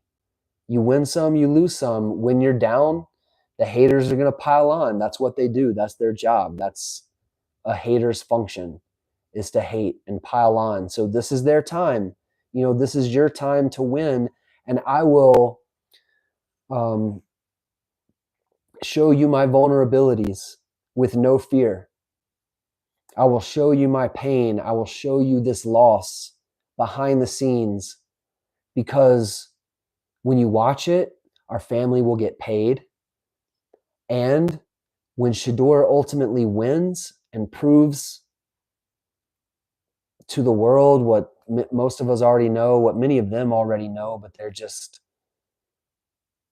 making it as hard for him as they possibly can.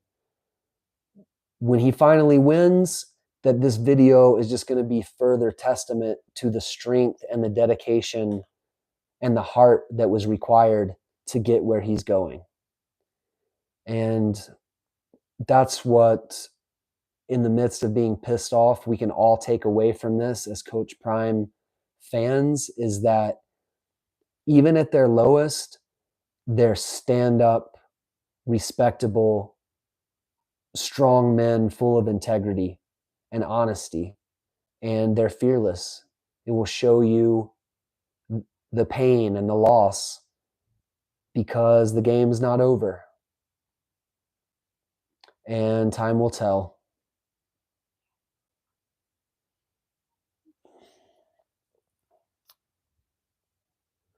All right, y'all. How many picks do we even have left? I can't believe we've gotten here. 2 hours, and Shedeur's, they're not cutting to his, family tonight like they were last night. And it's just become the story of the draft. Like, maybe it's not for other people. I'm definitely 100% biased. But I mean, and I know my YouTube algorithm is biased, but it was every show, like every major show had cut up a clip specifically about Shedeur not being drafted. And I mean, I know that people, the fucking Oregon coach talking about playing for clicks, people think that like clicks and views don't equal, talent. But people started watching Shedeur because of how good he is, because it's wild to see the son of an NFL player really succeed and thrive like he has, and put up the numbers and the stats that he has on the teams behind the offensive lines that he has. And so people aren't just watching because it's Shedeur Sanders. They're watching because it's Shedeur Sanders, who is an amazing quarterback and has been his entire life. Because when you finally find out about him, like me a few years ago, and you're like, whoa, this is Deion's kid all grown up, you start seeing the highlights from the whole life has been documented. And you're like, okay, Coach Prime's son is really like that. He's really been doing that this whole time. All right, let me watch. I'm now watching. And so every sports show, there's no other player like that. And it's not just because of his name, it's because of how good he is. And he comes from one of the best players to ever play the game. And if the disrespect is so hard for me to stomach and swallow that I don't even like know what to say, I can't imagine what it's like for them. It's wrong, man. It's messed up.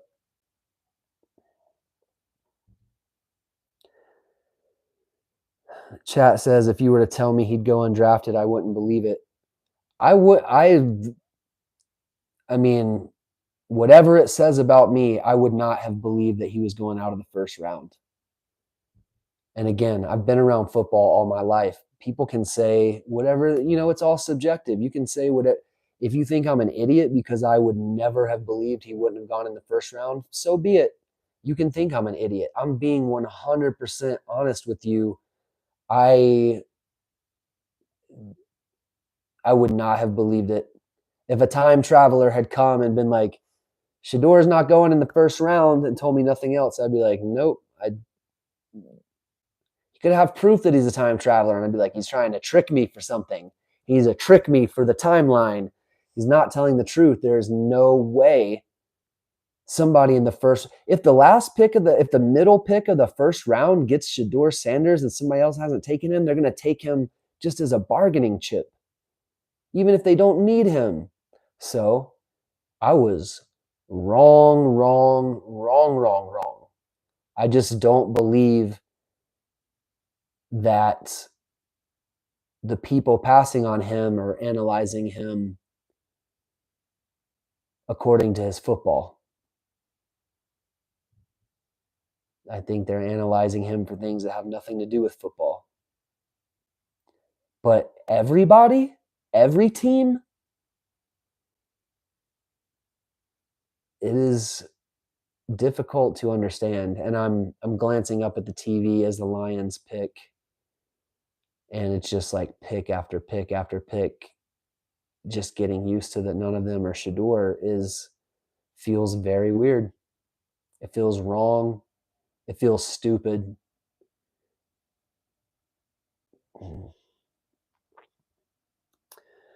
Brewster says this was a coordinated move on the part of all the team owners to humiliate the Sanders family. It's something. It's weird. It's very, very strange. When things are this strange solutions, you need a strange solution to be like, oh, well, that would make it make sense. Like, what would make this make sense? And it's the gaslighting too, because again, I have been around football and watched football my whole life, and they're even making me think, like, do I not know what I'm talking about? And I'm like, no, like I've watched many NFL quarterbacks throw the ball in person for hours at a time, and D1 level quarterbacks at Clemson, many of them. And Shedeur throws it as good as anybody I've ever seen. And sometimes on the field, he would make me feel like I haven't seen that before. Like that's new, that's fresh. I've been watching football my whole life, but he does things a little bit differently. And it's like gaslighting me. It's like making me feel like I don't know what I know. And I know that opens me up to all the haters who've been talking shit forever. Like, they can say whatever they want, but it's like, let me know if you're going to be in Boulder. We'll do a live stream of both of us throwing the football, and we'll see who can throw a football. If you want to pile on and say that I don't know anything, come throw a football with me and tell me I don't know about throwing a football. And so I feel gaslit by all of these teams. Like I don't know what I'm looking at, but I do. And it's, man, it fucks with you. Again, I'm sorry, aunties, please forgive me this one word that I rely on sometimes like a crutch when I need a exclamation point, but it's messing with my head. And then as soon as I feel that, because I keep feeling that, I'm like, what must it feel like to Shedeur and Coach Prime and Travis? Like Travis is validated by winning the Heisman and going number 2. Shedeur threw him every ball he caught in college. Okay, Raiders, let's go. Let's go, Raiders. Steve Wisniewski, 8-time Pro Bowler from the Raiders, drawing out the pick. Let's see. Let's go, Shedeur. Come on. Let's go, Shedeur. Man, he's drawing it out, which makes me think it might be Shedeur. I still want to see him in a city where he will thrive, and he would thrive in Las Vegas. He's drawing it out, man. This pick is taking forever. He's telling, and I have it on mute, so I can't even hear what he's saying, but this man is giving a monologue. He's talking longer than any pick. I want to see Shedeur go to the Raiders. Let's go. And we can move on to the next chapter. We're in purgatory right now.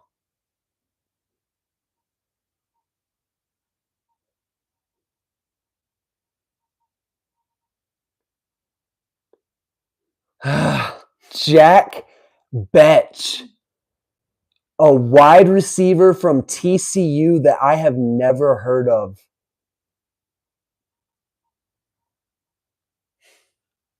I got nothing. I got nothing, guys. I have nothing other than disdain and disrespect and malice for the NFL and pretty much every team. I don't have a team. I have no NFL teams anymore, except for the Jaguars. I'll still ride with the Jags. Jack Betch, son of a bitch, really is a son of a bitch. Jack.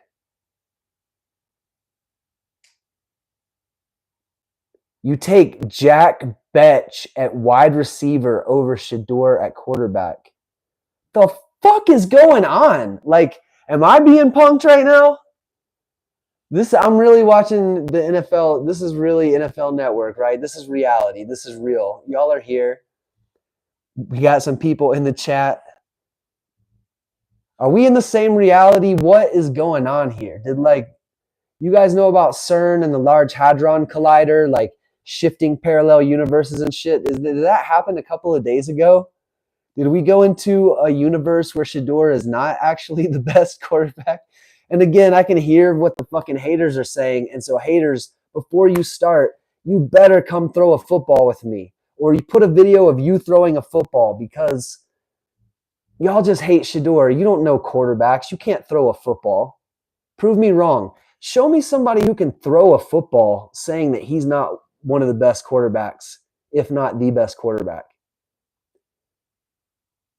And I haven't even been keeping up with I know what Joel Klatt thinks of him, but I haven't heard Peyton Manning's analysis or Tom Brady's most recent analysis on Shedeur.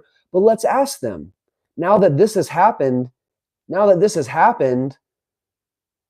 hey Tom, you're the GOAT. What do you think about Shedeur? I need to know, because I'm feeling crazy. These dudes that have been hating on him forever, that never played football in their life, never put on pads to play Pop Warner, never been tackled, can't throw a football 15 yards. They can say whatever.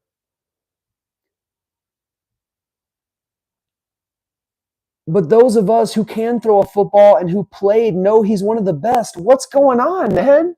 Tom, I need to hear it from somebody who can spin a football. I'm not going to hear it from a hater who can't throw a football. I will listen to what Tom Brady or Peyton Manning or Lamar Jackson or Cam Newton. I'm sure Cam Newton is going to break this down. And I don't always agree with Cam. But I will.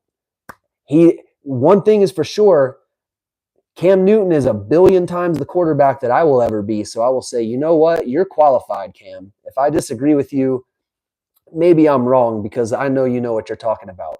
But I'm not going to hear it from any of these keyboard warriors that never put on any pads, never got their back of their head slammed into the ground with elbows coming through the face mask on the bottom of a dog pile and you guys know what happens. And though, if you can't speak that language, if you can't throw a football, don't talk to me about Shedeur not getting drafted. Your opinion is less valid than mine.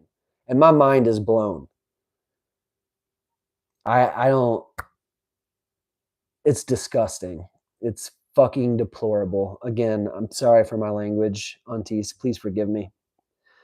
Brewster says Coach Prime needs to rethink his relationship with Jerry Jones and many of the owners that smile in his face and are laughing at him behind his back. Something, Brewster. God Spirit Real says NFL white receipts being cashed in. Elaborate on that, because I'm on your side. This is fucked up, but I don't know what you mean. I don't know what you're saying. I know there's some racial shenanigans involved here, and I'm here to talk about and acknowledge that and say that if Arch Manning had been Shedeur, would it have dinged him to be flashy? Yes, but not like this. He would have still gone high first round. Like, if it would have been a white kid, son of a Hall of Fame quarterback, this wouldn't be happening. I believe that. Could I be wrong? The haters like, you don't know that. You're just going to say, okay, maybe. But that's what it feels like to me. That's what it looks like to me. It looks like that shit that they tell us that we're all past and beyond, and we know that we're not. And every white fan of the Sanders family should be making these same videos. Every white person that looks like me and looks like us that thinks this smells rotten should be saying it publicly.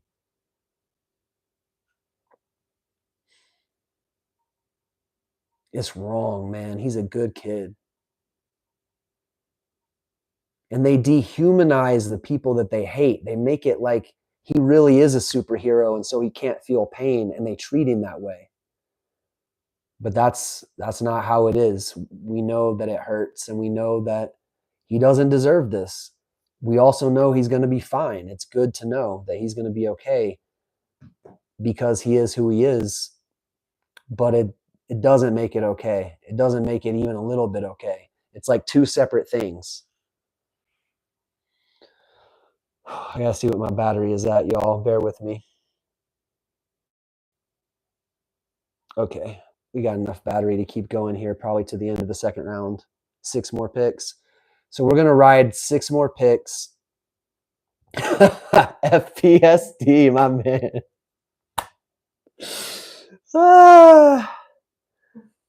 Avanti, what's up, Avanti? I'm a smile for you, Avanti. Lady C, Brown Girl. For Travis, going number 2, I'm a smile, but I'm pissed off tonight, man. I'm very angry for Shedeur. And the aunties, when I say that I'm angry, they're like, don't let it get to you. Don't let him get on your, like, keep in mind, I have a very good, happy life. I'm very happy, very loved.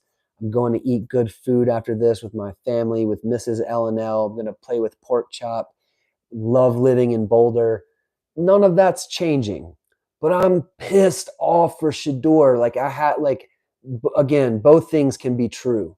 I can be furious and pissed off and ready to do whatever my part could be to speak up for Shedeur, to tell this story however it needs to be told, to talk about it. I'd love to ask Tom Brady and Lamar Jackson and Cordell Stewart, people who have played quarterback on a high level, what do you think of Shedeur, honestly?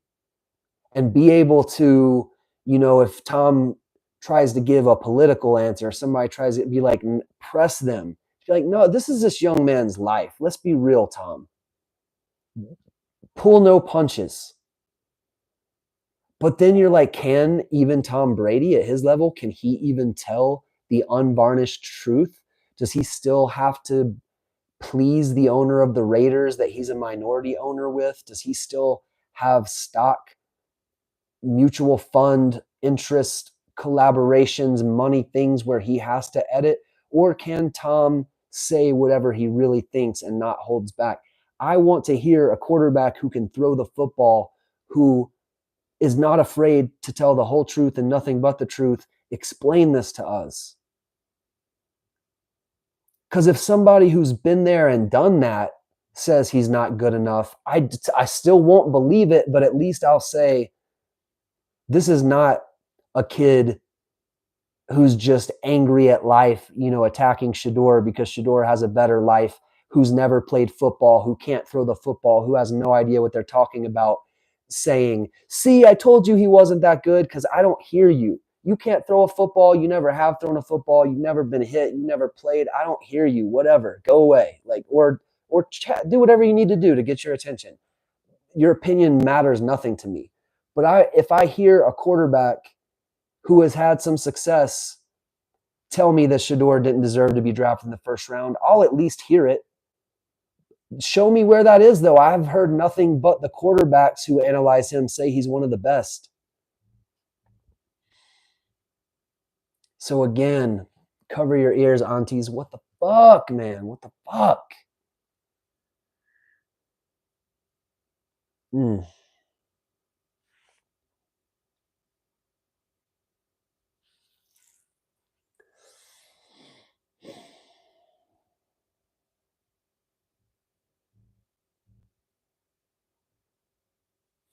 Ronald says it's unbelievable. I don't know what the heck is going on. He's not even going in the second round. And after, obviously after the second round is over, I'll cut the stream, saying I never expected it to go this way tonight. I was ready to get on and be mad that he didn't get drafted in the first round and be like, well, at least he went to the Raiders. And isn't Tom Brady smart for getting Genty and Shedeur back to back? Isn't he a genius? And that is not what happened at all. The Raiders traded their pick away twice, so it was obvious they didn't care. And then he's just been passed to where now it looks really, really, really weird. As Blue Devil G says, it looks like BS. I mean, it's like a WWE script, right? It's like back when you believed WWE was real and they would, have the good guy, whoever the good guy wrestler was. It was just like the injustice that they would pile on them would just have you want to come through the TV screen, right? Like that's what it feels like. It feels like it's scripted to make us feel this way. I'm not saying that's what it is. I'm saying I have no idea what it is. None of it makes sense to me. I don't get it.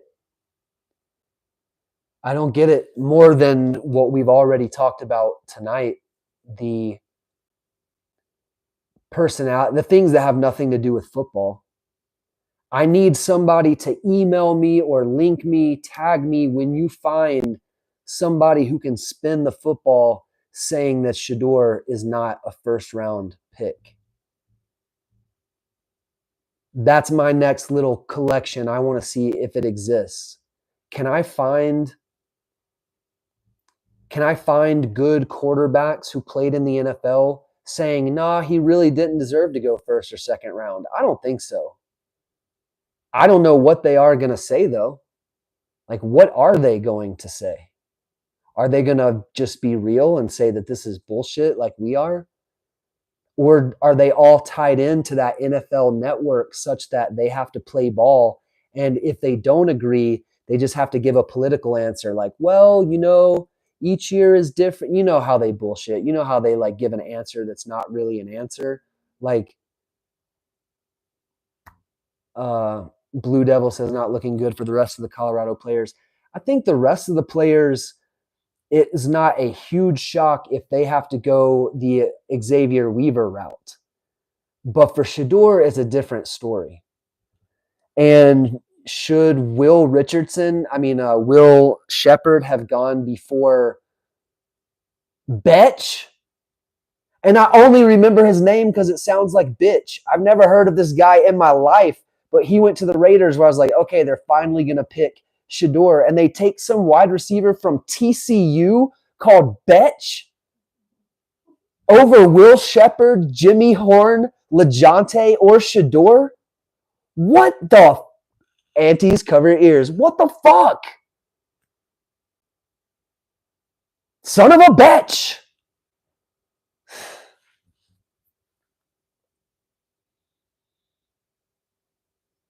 It's wrong, y'all. It's like I got it just like on the well off video, they were, cracking jokes to try to laugh through a shitty situation.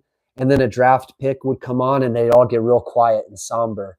And like that's what it's felt like for 2 days. It's like you got to make jokes to not want to go through the TV screen. And like, what can we do? Like, there's just nothing that we can do. Chat, we have people in the chat crying for Shedeur. It's that bad. I don't blame you. Like, I haven't gotten there, but like, I can feel the empathy when I think about a lifetime of a young man's dreams. A lifetime. I close my eyes and I see the Shedeur that was in that Sanders reality TV show, where he was this tall, still playing quarterback. And I think about that young man after every football practice and every game, every year upon year upon year upon year upon year upon year to get to last night. And I could cry. I could think about what it would take to persevere at every level. People trying to take out your kneecaps like that Kansas player tried to take out his kneecaps last year. I imagine he's been dealing with that his entire football career. Is some scrub on the other team being like, I'll teach this Sanders what's what. And persevering, winning. I'm going in the top 10. You're not going in the first 2 rounds, my friend. No. Even if they hate me, bro, even if they hate me, I'm going in the late first round. No, you're not going in the first 2 rounds. It could make you cry. It's aunties. It's fucked up. I don't know a better word for it, aunties. So either give me grace with that word or give me something else to say, because that's all I keep coming back to, is that this is fucked up. It's dirty. It's grimy. It doesn't make sense. It's infuriating.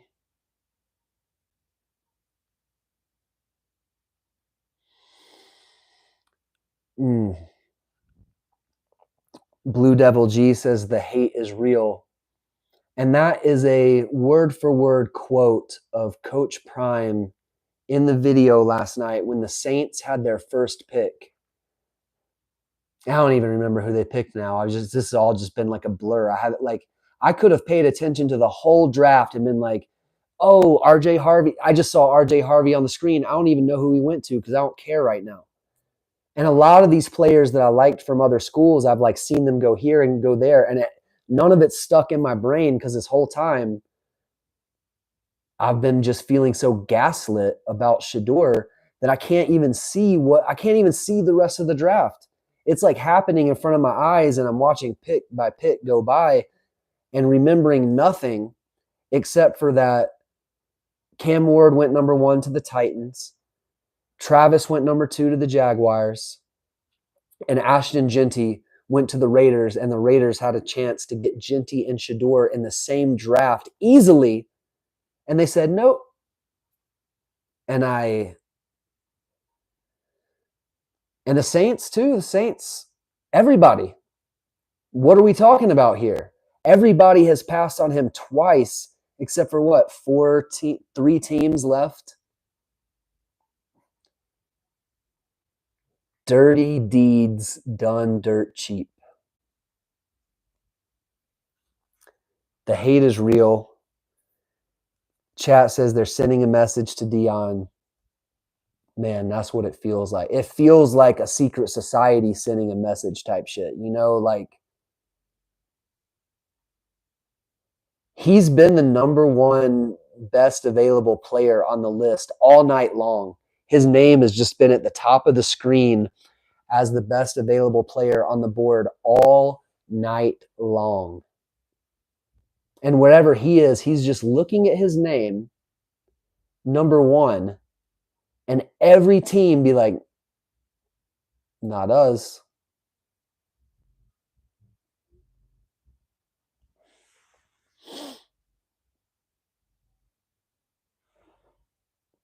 I mean, Tyler Shook going in front of him was crazy. Like, again, no offense to you, Tyler Shook, but come on, like, does Tyler Shook even think that that's right? Like, I'll interview Tyler Shook and say, hey, do you think you should have gone before Shedeur? And if he's the player he should be like, absolutely, I should have gone before Cam. But I don't even know, because I think that they know that they can't do what Shedeur. I think that Tyler Shook knows that he can't do what Shedeur did in his career. I could be wrong, but I'm going to need somebody who can throw the football to tell me that I'm wrong, not somebody who's never thrown a football in their life. All the people I know that can throw a football think Shedeur was the best quarterback in this draft. And maybe a couple of them think that it's an edge to Cam Ward, but then Shedeur. I don't know anybody who can throw the football that thought Jackson Dart or Tyler Shook was a better quarterback than Shedeur. But some of them will say those guys are easier to manage than Shedeur, and that's that. You want somebody why you want somebody to run your team who's a pushover? Why you want somebody to run your football team that's weaker in their personality than the other guy and less physically talented? So you're more cowardly in your personality and you're less physically talented. Let me take you over Shedeur. Come on, man. Come on.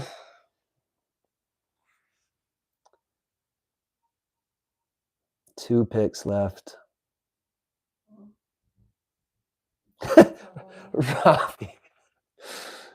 Robbie. And the Chiefs pass.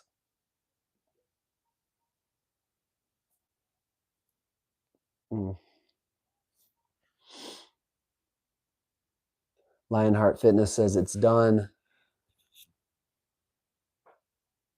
I can't believe it, man. I am eagerly anticipating the next well off video. And I wonder if there will be one, because how much brutality can you take? Like, you bared your soul to the world this morning from last night. You showed everybody, probably other than losing family members, like other than a death in the family, maybe the hardest night the Sanders family has ever had. I don't know their lives. I don't know it all. I know Deion has been through real tragedy. So let's separate the life and death stuff, because we can say football is just a game. But again, one of the themes of this video is this is bigger than football. And one of the things that Coach Prime and the Sanders family fan base knows is that it is all bigger than football. It is a lot of politics and economics and psychology and business involved in this world, and everything that shakes out and makes everything tick. And in that world, in this world, separating life and death stuff, last night had to be one of the hardest nights that the Sanders family has had, because they had all of those people around them, and all of the people on YouTube, and all of the people that Coach Prime has been keeping receipts about to prove wrong when Shedeur was drafted high. They had to eat their hat last night, and they shouldn't have, but they did. And then they were like, okay, if this is what it's going to be, we're going to show you all. Here's the video. We will show you our pain, our disappointment, our hurt, our character and integrity. I don't know if they can do that 2 nights in a row, but I'm more curious about tonight than last night, because I have turned angry. I wonder if they have turned angry. I have turned to thinking, okay, Shedeur could have his own YouTube channel and be a multimillionaire celebrity, and he could use it as a window into his training and become super jacked, better quarterback than he's ever been, and eventually have a team, come crawling to him. I'm thinking of left field options. Are they? What are they talking about? What are they doing right now? I'm more interested than I've ever been because I'm like, how are you guys going to deal with this injustice? Being people basically spitting in your face when you've been nothing but good. In every way, you've just been good, but you loved yourself too much. You didn't hate anybody else, but hey, and we tell you to love yourself, but you did it too much. You crossed the line. So now we will all spit in your face and try to humiliate you. And all you ever did was be good. Kids never had a scandal, never had a speeding ticket, never had an alcohol related anything, a marijuana related anything, a fight related anything, girl related anything. He's been nothing but good. And he's being punished for being good. Fuck y'all, man. Whoever you are, fuck you, man. He's been good.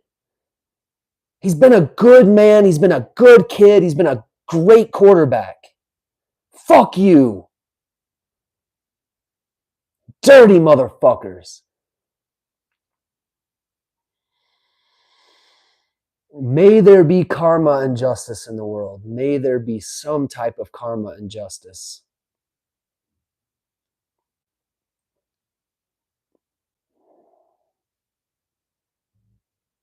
Robbie, I cannot believe what you're putting in the chat right now. Like, you are trolling me to the utmost, but that's my kind of troll because I believe you now. He's so crazy that he's so crazy you could make me believe that shit. So stop. Stop it. But thank you for keeping some humor. Now, I love watching Andrew Makuba get drafted because he's a Clemson guy. I mean, he just played for Texas this year, but Clemson recruited him. He balled out at Clemson, started at Clemson, dominated at Clemson. I think he only left to go to Texas because of some family issue where maybe his dad or his mom, somebody lived close to Austin, so it was a great opportunity. I love seeing Makuba get drafted. Or any of these guys, all of these guys. It's great for all of them, but each one of them is a slight to Shedeur that is wrong. And it doesn't take away from any of the guys drafting. They all drafted. They all deserve to play. They all deserve to have their dreams come true. But none of these players were Shedeur.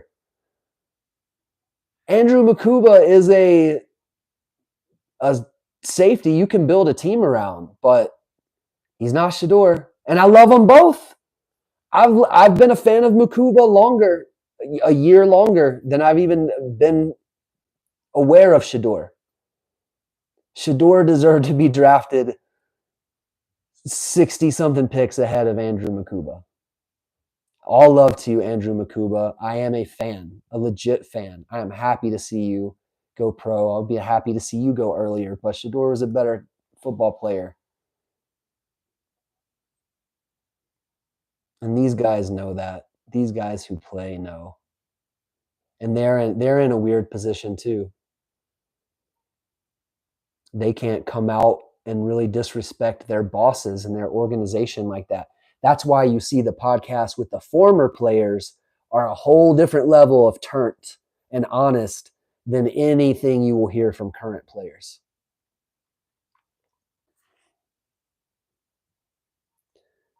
Oh, Robbie is serious. Okay, Robbie, I'm going into my computer and I'm now going to Google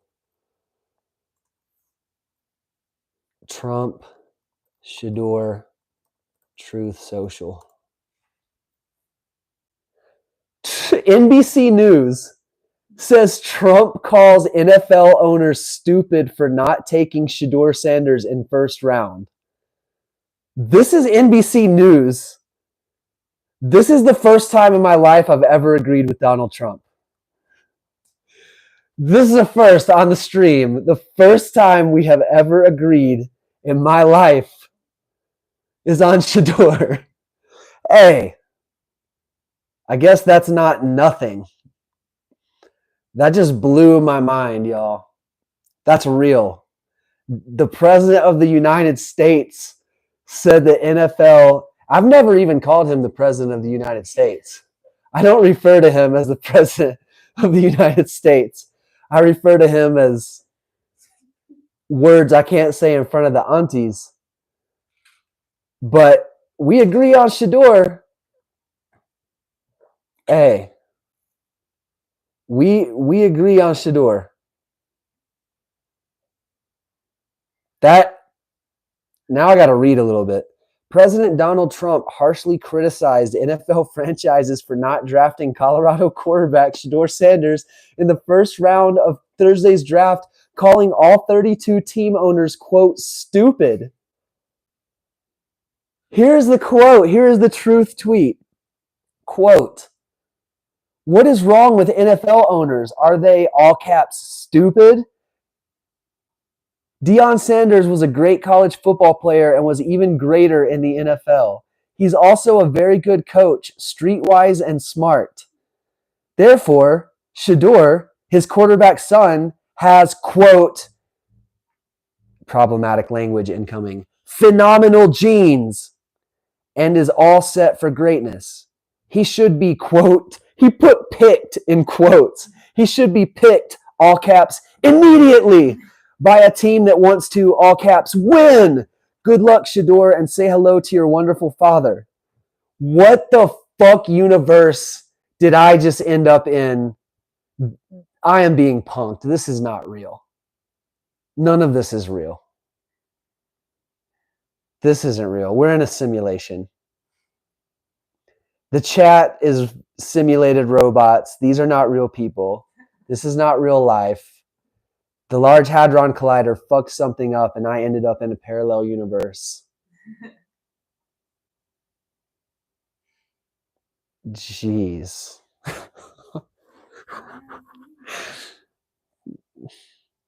Now I don't know how to feel. The person I hate more than anybody has my back on the thing I'm the most mad about right now. What is life, man? What is life? Hey, you know what? The way this administration goes, Trump could just make Shedeur like the head of football. He just makes these, like he made Doge, like Elon Musk, you're now the head of Doge, do whatever you want. Just make Shedeur the head of football, and Shedeur is now the boss of. What are we talking about? Where has this gone to? All right, the second round's over. I can't do this anymore. Yeah. Chocolate goodie.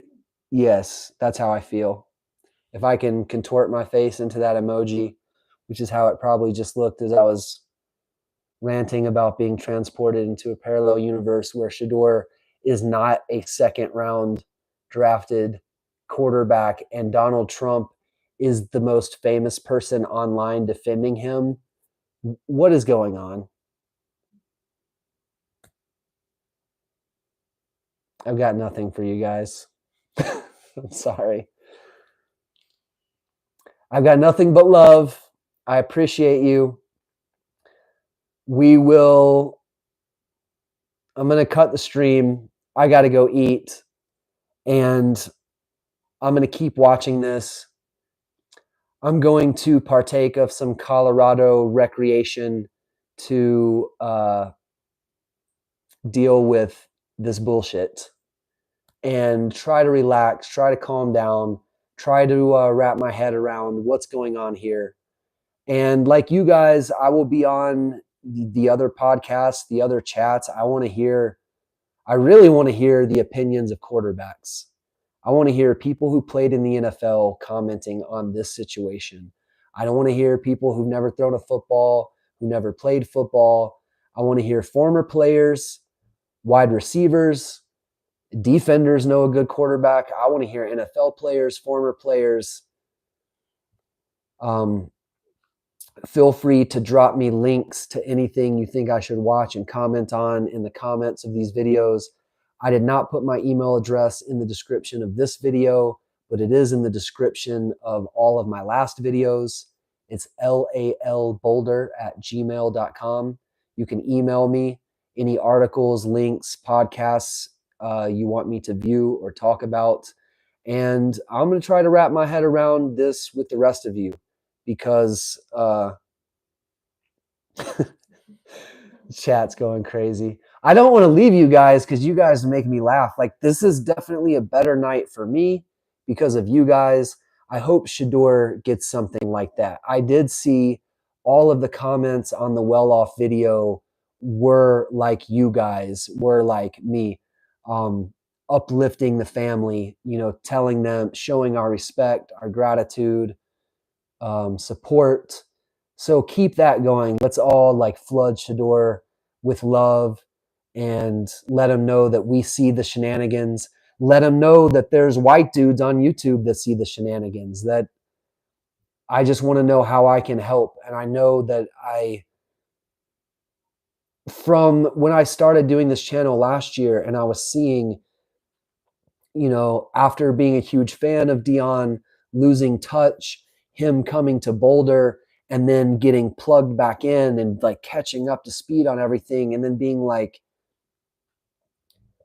people hate him more now than they did when I was a kid, and I had to deal with that as a kid, liking him. Like, what is going on? And then you find out, oh no, it's never left. Like, the hate and the weird people have followed this man around forever, and they just come along with the brand. They're just attached to Deion, and now they're attached to his sons and his family. And so I saw how weird that was and how disturbing it was, and how many people who look like me and not like him are the ones saying the worst, most dehumanizing, insulting, disrespectful, crazy things. And that's why I started this channel, because we can't be quiet, y'all. We have to call this stuff out. We have to call it all out. And I, in my other life outside of this YouTube channel, call out all of the shit that I perceive Trump doing all of the time, a never ending stream. And so I'm going to call out this good thing he's done for the first time ever. Thank you, Donald Trump. You're right about Shedeur. A broken clock is what is right twice a day. Is that and he's right once ever in my life that I've ever seen. I've never seen him be right before, but I'll acknowledge when you are. Thanks, buddy. You're right about this one. It's fucked up, it's wrong, and they are stupid for not picking him. And maybe you could do one of your weird little out of left field moves, and I don't know. I am not going to try to put myself in that man's mind or try to rationalize this anymore, because it doesn't make sense. I'm going to watch the Steve Smith, podcast. I'm going to watch the, of course, Unk and Ocho Cinco. Is it Emmanuel Acho? Am I saying his name right? He had a podcast. He was speaking really strongly on Shedeur. He gave me the term code switching that I was looking for. Like, what is it about these players who act different in a way that Shedeur won't do? And I believe his name is Emmanuel Acho. Use the term code switching. I was like, yes, that is what I was looking for. That's it. That's the vibe.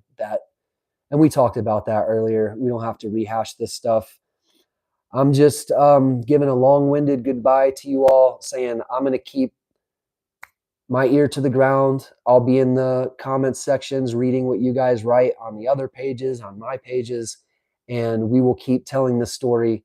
We will document it and talk about it however it turns out, and we will continue to follow Shedeur throughout what is going to be a successful and wonderful life he's going to have, no matter what. We know that. And we will all be there to witness what he does and hopefully get revenge and prove wrong, just like Tom Brady did. I mean, Tom Brady went in the 6th round. The GOAT quarterback went in the 6th round. So we'll end with that.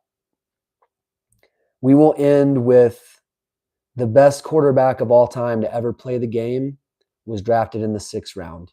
Much love. Sko Buffs. Go legendary. Be legendary. Love you, Coach Prime. Love you, Deion Jr. Love you, Shiloh.